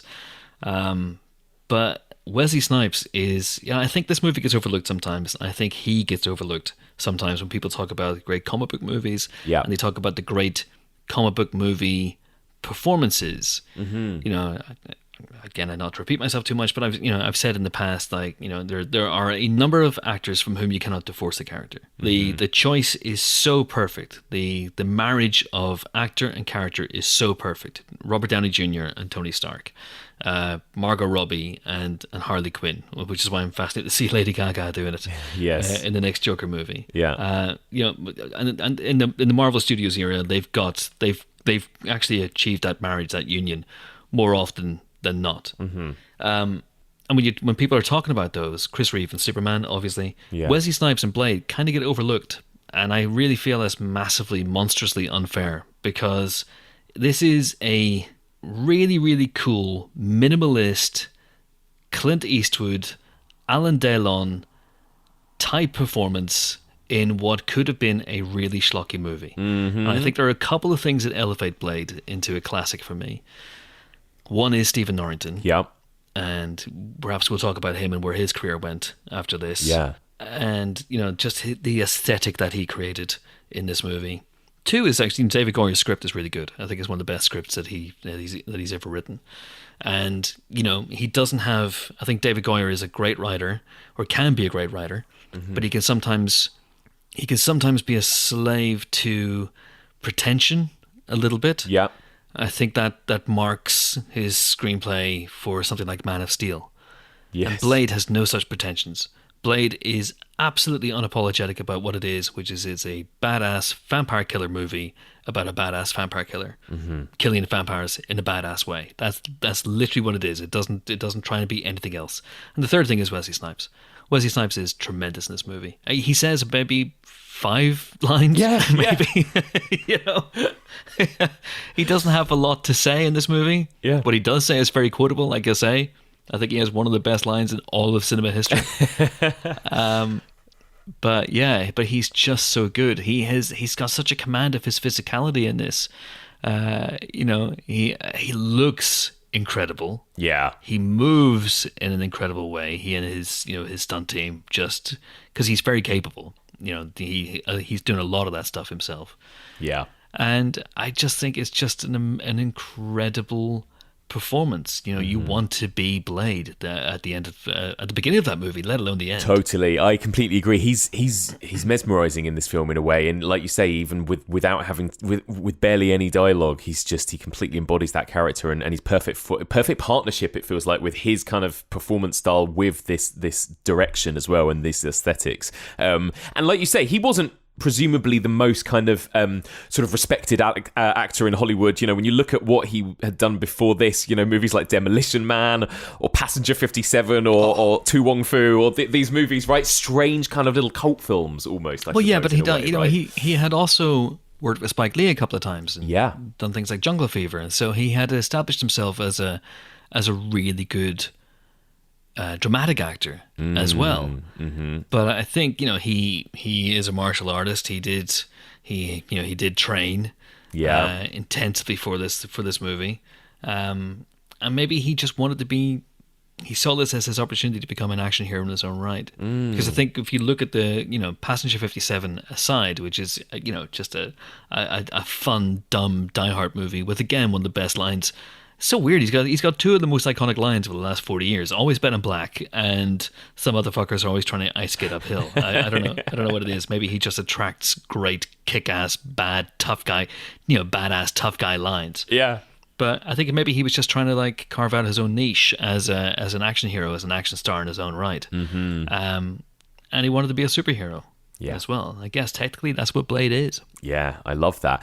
So let's talk about this direction then. You mentioned Stephen Norrington already. An interesting guy with an interesting career, right? An interesting filmography. But, again, talk to me about this director, his directing style. We've already mentioned it, but these kind of music video aesthetics almost, right? But it's kind of one of the things that sticks in my mind most, even having not seen Blade for 20 years, was just the way this film looks, right? Everything from that nightclub scene to, you know, whatever. And tell me a little bit about Stephen Norrington. Are you a fan of his work as a director? I'm a fan of this movie, principally. He made 3 movies. Yeah. 2 of them are pretty terrible. Death Machine is fine. It is what it is. It's a low budget film, you know, that was made largely as a calling card. Mm-hmm. Then he made Blade, and Blade put him on my list. It was like, whatever this guy does, I will follow him. Yeah, because he's made Blade. The next film he made was The League of Extraordinary Gentlemen. Yeah, which came out 5 years later. Came out in 2003. Now the shoot of The League of Extraordinary Gentlemen was famously so arduous. It was just awful. Right? They had there was the flood in Prague in 2002, I think it was, that just set production back months, destroyed their sets, did all sorts of stuff, and there were loads of script rewrites. It was a famously fairly combustible production. But the best bit of trivia about that is that the shoot was so arduous in The League of Extraordinary Gentlemen that not only did its lead, Sean Connery, retire immediately, its director, Stephen Norrington, retired. Yeah. Just quit the film business. It's mental, isn't it? And they really clash as well, Sean Connery and Stephen Norrington. They did, yes. Yeah. Insane. So that's it, right? He's got this little filmography of what, 4 films? 3 films. And that's kind of it. It's kind of sad, right? And he turned down the offer to direct Blade 2. I believe that he was actually offered it, but he said no. So yeah, that must have been some experience that he had with League of Extraordinary Gentlemen. It must have been horrendous. I imagine for years, maybe just a few years after this, he was probably on a lot of lists of directors to offer gigs to. And then eventually he turns things down. He says no, the phone stops ringing. I got his email address once. Really? From a mutual contact, and I sent him an email because I was writing a piece about the League of Extraordinary Gentlemen, and I said, hey, so and so has given me your email address, he can vouch for me, would love to talk to you about your experiences in this, and also I'm a huge fan of Blade. And he wrote back, he wrote back very, very quickly, just saying, thank you for your interest, but no, thank you, I'm going to pass. Very nice, very cordial. And that was it. We haven't had any contact since, and I haven't heard anything about it. I think a few years ago there was some rumblings that he might be considering making a movie again.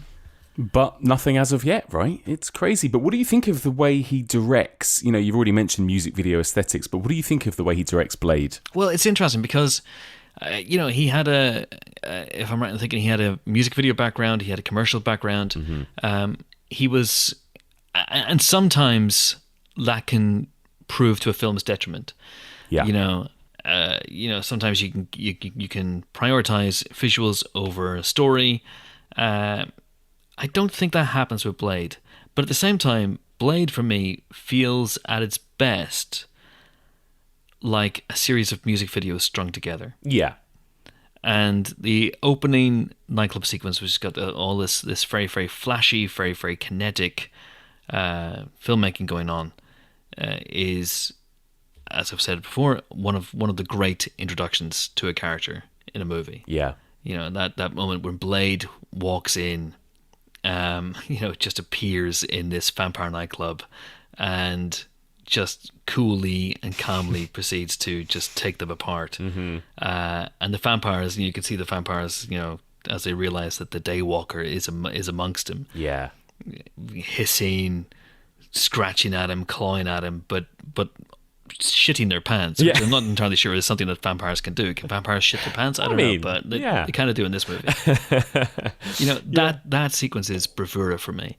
And the final extended fight where he finally gets his mojo back.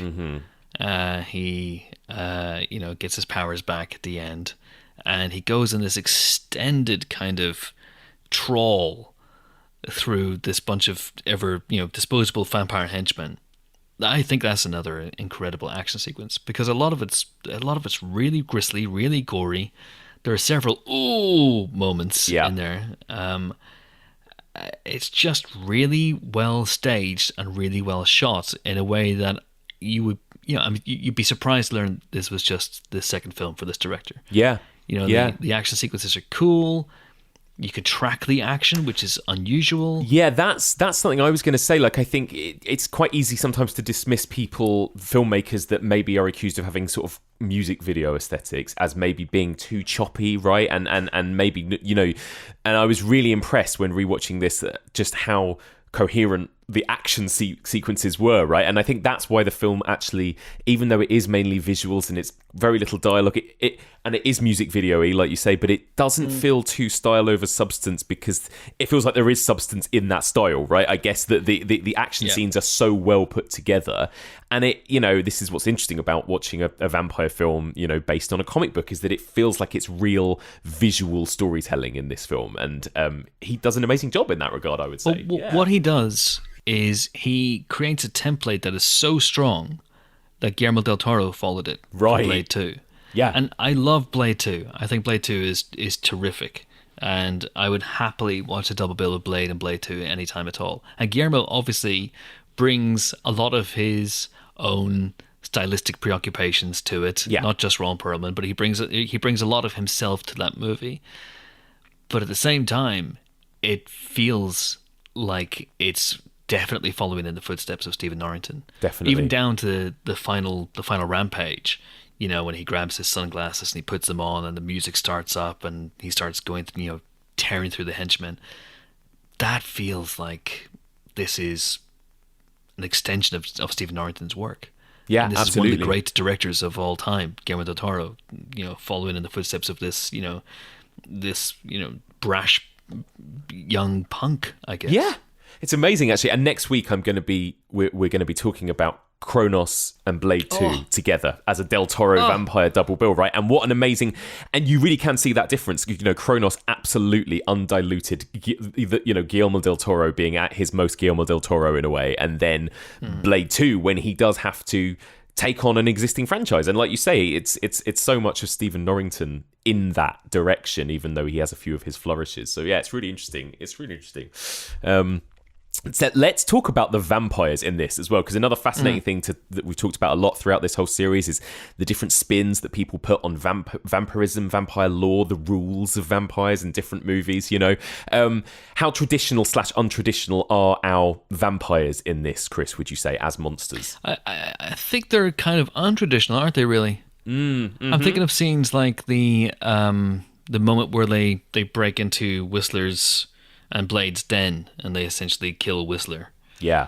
And that wouldn't be possible if they were like traditional vampires and you needed to invite them into your...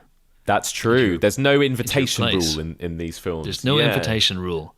And it plays fast and loose with stuff. Obviously, he has a lot of weapons that are based around their more traditional weaknesses. So he has garlic weapons, he has holy water weapons, he has obviously very, very cool and expensive looking stakes. Yes.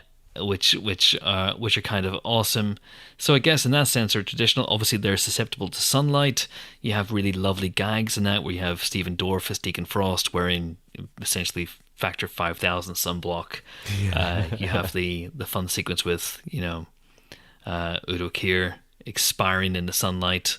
But it also has these little weird fucked up tweaks to the mythos which I absolutely love. I mean the giant vampire Pearl is just this weird, deliberately grotesque character that I haven't really seen before in a vampire movie. Things like the UV light being used as a weapon. That's great. I'm not sure how new that was either, but it felt new to me.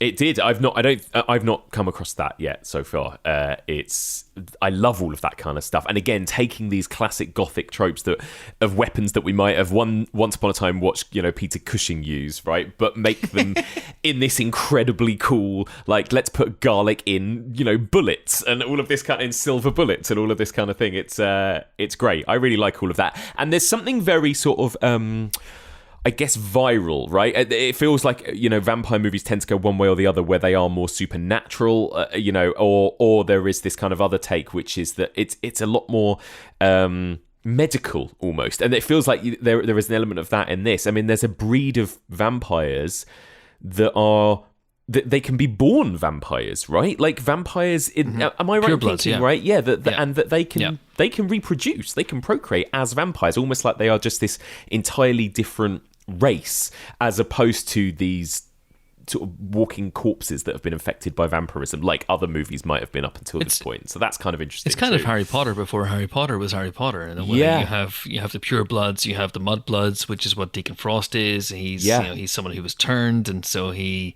is held in contempt. It's also the classic John Cleese, Ronnie Barker, Ronnie Corbett sketch. I look up to him. I look down at him. Sketch from the Frost Report in the 1960s. I look down at him because he was turned into a vampire by someone. But and I look down at him because he's a daywalker and he's he's trying to kill me. That kind of thing. Yeah. And I look down at humans because humans should just be our fucking food supply. That's basically how Deacon Frost is coming down on it, whereas the purebloods are a little bit more traditional, and they don't seek to take over the world, which is something I've always found interesting in vampire stories. Like, what is the end game of vampires? Yeah, ultimately, like if you took it to its logical conclusion, these are creatures that, in theory, could, as in Salem's Lot, infest a town and just take over a town. Within weeks. So what is the end game here? They could rule the world if they wanted to, but vampires always seem content to just kind of skulk in the shadows and keep themselves to themselves. And you get different types of vampires with different motivations, and I guess that's what's fun about the subgenre. The other movie that I'm looking at this week is 30 Days of Night, another vampire film based on a comic, right? And a good film. They are very much kind of monstrous vampires, right? Pure, terrifying, almost like zombies. It's almost a zombie apocalypse film, I would say, that film, or 28 Days Later-esque, but these absolute, like, monstrous creatures with almost no humanity in them. And then you've got these other vampires, like, for example, Interview with the Vampire, that are kind of like well-to-do, and yes, they're killing people, but they would happily kind of rather live within society and kind of get by, right, as well, whilst kind of quietly feeding on who they want to feed. And I like that Blade kind of it sort of acknowledges that. It makes that part of the mythos. Like you said, you've got these different types of vampires with different motivations and what they want to achieve, and they look and behave differently. You get these more monstrous looking vampires in this film, and then you get the more human looking ones as well. I like that it's got a real mix. Well, it's interesting. I mean, one of the things you're talking about when you say, or we're talking about the idea that the vampires here are a bit more non-traditional. They're a bit more unusual. And I'm trying to remember, but as far as I can remember, and having revisited the film recently, faith doesn't seem to be a big guiding principle of the Blade movies. If you go back to one of my favorite vampire movies, well, anything with Christopher Lee in it, really, the vampires fear the crucifix, they fear the symbol of God, of Jesus. You have to have faith for that to work on me, Mr. Vincent from Fright Night. This is one of the core tenets of the vampire mythos, and it is pretty much utterly absent from Blade. So maybe there's something there about a godless world. This is a very bleak film with a very bleak worldview. Ultimately. And I think there is something, weirdly, for a movie that is a comic book movie, there is something almost a little bit more real life about the way they treat the vampirism. Like like the fact that even one of the characters in this film is a kind of hematologist, right? And there is this kind of like blood medical kind of like sciencey, pseudo science fictiony kind of element to Blade as well. And obviously then there's Blade himself, who is this hybrid, right? And his kind of origin is that his mum was bitten while she was pregnant and goes into labor, right? And he is born as this kind of half human, half vampire. So he has vampire superpowers, but like you say, he can walk in the day and everything else. It's kind of all of that stuff is really interesting. And he has that very interesting central dilemma, which is it's a bit like Larry Talbot in The Wolfman in a way. Like he knows what he is capable of becoming. He knows what he is capable of turning into, and his central struggle is against his darker instincts. It's against his vampire half is fighting for control of his human half, and he has this serum which keeps it at bay, but that is beginning to wear off. Hello, antibiotic resistance, anyone? And that is a very, very not relatable. Obviously, I don't have a battle with my vampire self, but that battle with your darker instincts is, I think, something that pretty much anyone listening to this can relate to. And it's again, I guess this is such an early example of a vampire being the proper protagonist, but then of course we would end up getting so many, Angel for one, the TV show spin-off of Buffy, this entire 5-season TV show that was all about a vampire superhero, basically. And again, like, there is something really interesting and fascinating, I think, about these kind of anti-hero characters, like you say, who have this dark side, who have this urge that they have to fight even though they want to be better people or whatever it might be. It's great stuff. What do you think of Deacon Frost as our villain in this? I go back and forth this between loving Stephen Dorff's performance and really loving Stephen Dorff's performance. No, I think it's interesting because he's the 90s in human form, isn't he? He's just there's something about him. There is. He just only exists in that time, doesn't he? He's sentient hair gel. He is, he's a song by The Offspring made flesh. There's something about him that I just. Probably the best way to say this is he's an intensely punchable character, and it's a very successful performance from Stephen Dorff. But he's an odious character. But he's also someone who, like I said earlier on, like what is the vampire's end game here? They could take this world over if they wanted to, and I think it's actually refreshing to see, rather than a vampire like Dracula skulking around in his castle, or Jerry Dandridge in Fright Night, or David in The Lost Boys, just now and again picking off a victim. Go for it. Dream big. What's it Tom Hardy says in Inception? You mustn't be afraid to dream a little bigger, darling. And that is what Deacon Frost is thinking of. These humans should be our fucking food supply. They should be like in massive warehouses, just blood banks, just waiting to feed us. And we should have vampire nightclubs where we can go and rock out with Tracy Lords. We should be able to do that. We should have vampire hospitals. We should have vampire schools. We should have the whole fucking thing. And you've got to admire that in a way. You've got to admire his ambition, even if ultimately I'm not on his side. No, fair. No. I think he's great as well. So there you go. Any other sort of key moments? I mean, like, there are, like you said, it really does feel like a kind of film of set pieces in some ways. Anything that we haven't mentioned, or any other highlight moments? Well, we haven't really mentioned you want to shout out to Imbush Wright as Karen, who is very, very good and very, very solid in a role that could have been a bit dull, I think, otherwise. And I don't think that she really went on to do that much afterwards, which is a shame. We haven't really talked about Chris Christopherson, who is just this grizzled, gnarled, over it, epitome of cool. And it's interesting because obviously it follows that that very conventional pattern of the mentor gets killed halfway through. Whistler gets fridged, literally, because they stick him in a fridge and bring him back for Blade 2, and then he comes back for Blade 3 and gets killed again. It's very confusing. But Christopherson is so cool in that movie, and his chemistry with Wesley Snipes. They don't say a lot to each other, but you get this sense of this relationship that's gone on for years and is really, really lived in. We haven't talked really about Udo Kier, whose casting obviously is very pointed, like his fangs. He's obviously got a big background in vampire movies. And we haven't talked about Donal Logue, who is just enormous fun as Deacon Frost's kind of sidekick Quinn. I love I love that he keeps getting his arm cut off. I love that. I love that scene towards the end where he and Deacon Frost are talking about what they're going to do when they take over the world, and he goes, "We're going to be gods. We're going to be naughty vampire gods." I love that.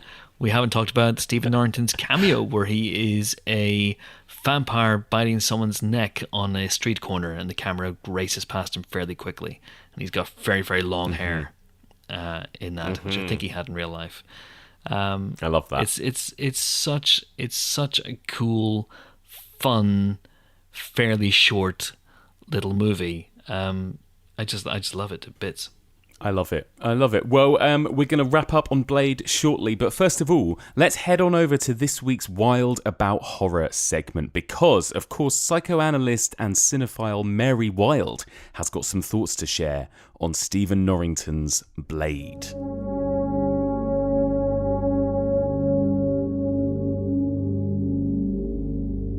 Hey Mike, Mary Wilde calling, this time with some thoughts on Stephen Norrington's superhero horror film, Blade.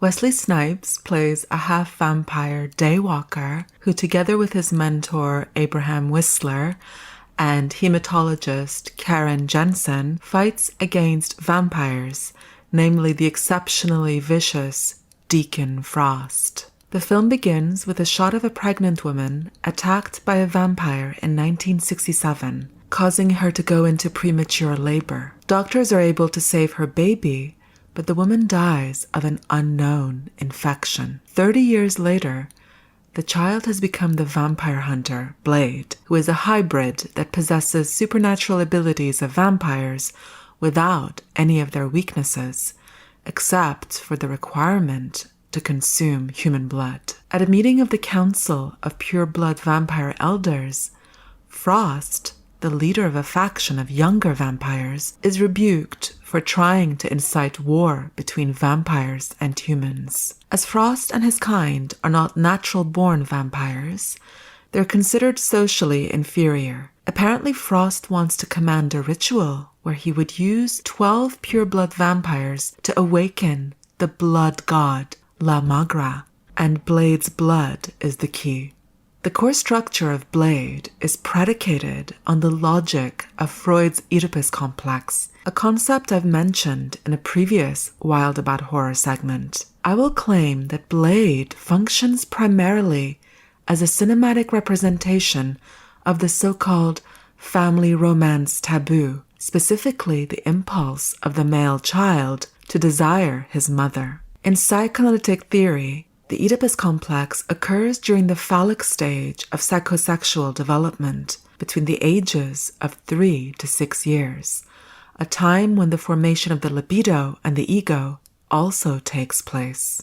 Despite the mother being the parent who primarily gratifies the child's desires, the child begins forming a discrete sexual identity that alters the dynamics of the family relationship. The parents become objects of infantile libidinal energy. The boy levels his libido upon his mother and directs jealousy and emotional rivalry against his father because the father gets to sleep with the mother.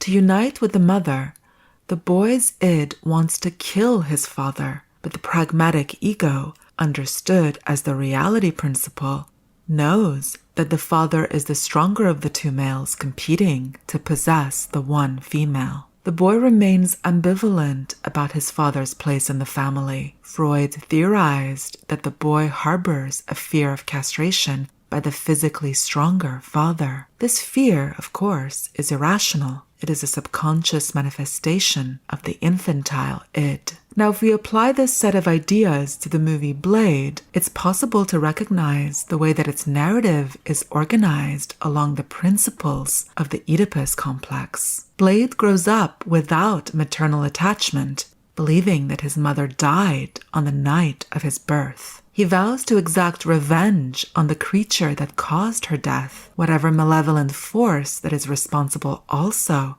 for his own affliction of existing as a human vampire hybrid. Blade is shocked to eventually discover that his still-alive mother apparently came back the night she was attacked and is now Frost's romantic partner, shacking up with the vampire who bit her.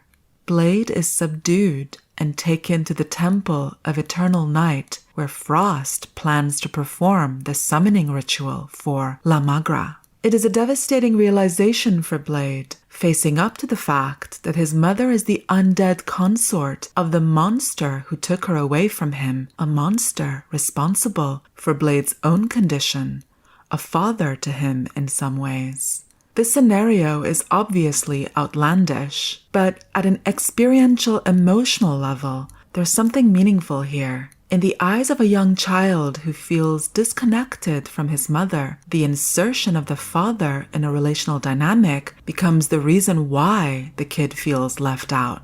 In the film, Frost and Blade's mother Vanessa are in cahoots, plotting against him, forcibly taking Blade's blood in order to activate a ritual that reconnects to ancient vampire powers. All of this slots neatly into the conspiratorial mindset of the child within the Oedipal structure. Jealous of the connection between his parents, feeling abandoned and humiliated, the child perceives himself as the weaker party who cannot prevent the sublime power of his father. Another feature of the Oedipus complex being represented in the film Blade is the child's crushing sudden awareness that his mother desires things in life outside of the child's realm. Blade asks incredulously, "How could you be a part of this?" To which Vanessa responds, "These are my people now. I'm one of them. I've killed, I've hunted, and I've enjoyed it." She draws closer, caressing her son's face. There's just a hint of creepy eroticism in her action, a dash of incest. Vanessa continues, "I wish you could see the world as I do. Deacon opened my eyes. There's no turning back from that. Sooner or later, the thirst always wins." In the Oedipal situation, a mother's admission that she has joined forces with and appropriated the unspeakable desires of the father, an obscene figure in the child's perception, is the ultimate betrayal. This movie really succeeds at showcasing the fraught psychological underpinnings of a family romance. Blade's blood being necessary for the Lamagra ritual to triumph is also interesting, as it suggests that the presence of the child is vital in the parental dynamic. Without Blade's blood, Frost cannot access the ancient knowledge he desperately wants. So it is that the child's existence provokes in the father a longing to connect to and propagate ancestral bonds. The Oedipus complex is extremely controversial in the field of modern psychology. There's a lot of criticism directed at this concept, the main one being that there is very little scientific evidence in support of the Oedipus complex. Studies of children's attitudes to parents at the supposedly Oedipal stage do not demonstrate the shifts in positive feelings that are predicted by the theory. Studies from mythology and anthropology that Freud used to illustrate his theory may fascinate his readers, but they do not constitute empirical evidence for the theory. Case studies that Freud relied upon, such as the case of little Hans, could not be verified through research or experimentation on a larger population. There's also an argument that the type of evidence Freud and his followers used, the clinical productions of patients during analytic treatment, by their nature, cannot provide cogent observational support for Freud's core hypotheses.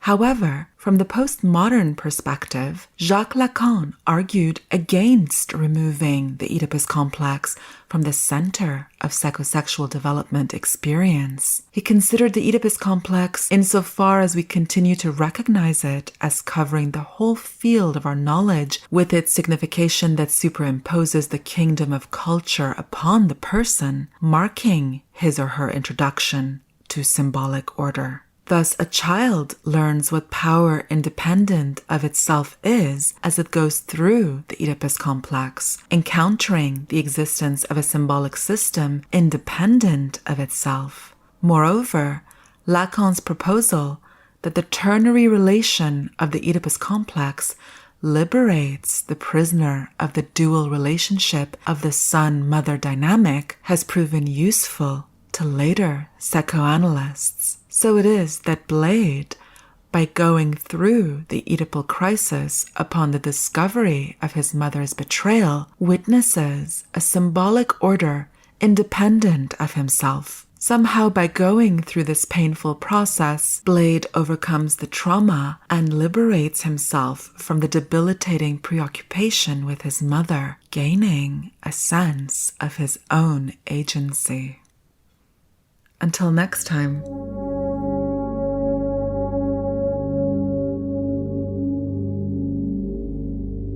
A big thank you to the incredible Mary Wilde. And don't forget, if you want to hear more of Mary's takes on genre movies, sign up to her Patreon. Head on over to patreon.com/Mary Wilde. Okay, Chris, we're going to finish up on Blade shortly, but I want to finish by asking you, we've mentioned it already, but Marvel Studios are bringing back the character of Blade, right? What are your hopes? What are your expectations for this new Blade movie? And when we're getting it next year, right? Is it 2023 it's coming out? It's just moved back to 2024 because they lost their director, which was careless of them. And yeah, so there are... worries are being expressed about that movie, but the fact that they have pushed production back, there were some negative reports about the quality of the script, and some people are even speculating, if it gets pushed back a year, does that mean Mahershala Ali might have to step away from the role? Because basically this Blade, as far as I can tell, only exists because Mahershala Ali wanted to play Blade. And it was one of those situations where I think either he approached Marvel or Marvel basically went to him and said, hey, we love you. What would you like to do? And he goes, I would like to be Blade. And they go, all right, we don't really have any plans to do Blade, but now you say you want to do Blade. We have plans to do Blade. And Blade in the MCU, I would be stunned if it was an R-rated film. I'd be stunned if there was an F word. I would be flabbergasted if he said some motherfuckers are always trying to ice skate uphill. One of the greatest lines of all time. I would be amazed if it was. I think it's going to be a bit more PG-13, a bit more family friendly. But they are clearly trying to place an emphasis. They're trying to create different pockets of the MCU now, and there's a horror pocket going on with Doctor Strange and the Multiverse of Madness and Werewolf by Night, and this sort of ghoulish side of the MCU, and Blade will fit very nicely into that. I am cautiously optimistic. As I say, I can't see anyone but Wesley Snipes playing this role, but Mahershala Ali has got an incredible arsenal at his disposal, and I think he'll literally have one in this movie. And if they can get the right director and they can get the approach right, it's going to be huge. And I guess that means also Blade crossing over. There'll be Blade within the bigger MCU, right? And that he may be appearing in other films alongside other characters. You would think, which would then lead to interesting conversations. Like, sorry, what are you? You're a vampire. Sorry, what? So vampires exist in this world, right? Yeah, vampires exist in this world. Werewolves exist in this world now. It's going to be fascinating to see. But I guess we're also in a kind of multiverse world now with Marvel, aren't we? So I guess maybe that can be sort of how they explain maybe some of these other creatures. I think the way they're explaining these other creatures is that there's a world that's beneath our world, that this is, that while Tony Stark and Steve Rogers and the Hulk have been off doing what they do, saving the world and fighting Thanos and all that sort of stuff, there is beneath this world, there are vampires, there are werewolves, there are zombies, there are witches, there are all that kind of stuff exists, but we just haven't interacted with it. It's been slightly hidden from us, slightly obscured from us. So I'm excited to see, and a little bit nervous about all these things. I'm excited to see how that fits in. But the very fact that there's going to be a Blade in the MCU is great. I hope they get a part for Wesley Snipes. And it's going to be fascinating as well, because one of the things we haven't really talked about is the fact that this is a black superhero as well. And that is, it's a film written by a white guy, directed by a white guy, produced by a bunch of white guys. But, and I don't necessarily think that was what was on the filmmakers' minds in terms of making a statement with a black superhero, but it's unavoidable at the same time. And it's really interesting to me that years before, 20 years before Black Panther finally made it into the Marvel Cinematic Universe as a standalone movie. Yes. Blade comes along and launches it all and kicks it all off. And again, I don't think that enough's been made of that over the years. I don't think enough credit has been given to this movie. I may be deeply in love with this movie. There'll probably be people listening to this going, it's just a bit of vampire schlock. What the hell are you talking about? It's got some decent fight scenes. You're an idiot. And that's fine. But for me, this is a seminal moment in comic book cinema, for want of a better phrase. Yeah. And it's a pretty damned good vampire movie as well. So I just think it's really, really important in that regard. I completely agree with you, and I think especially, again, like people might not like this, but I would say that like the bad version of movies like these are like the Underworld movies, for example. These kind of like vampires turned superhero action movies, horror hybrids that I don't think work and are just a bit bland and style over substance, right? And I think there's a world of difference between a movie like Blade and then some of the stuff that maybe came after it.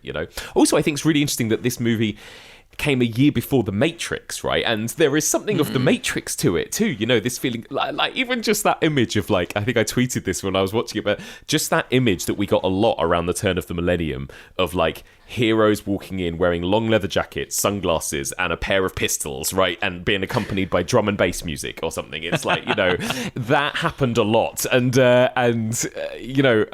Blade did it earlier than so many of the others, which is really funny. It did. Everyone says that the X-Men's costumes in the Bryan Singer movie, when it came out in 2000, because they were black leather, and you have that joke in there, what would you prefer, yellow spandex? Because everyone who was making comic book movies at the time was terrified at the fact they were making a comic book movie, and they were running as far as they could in the other direction.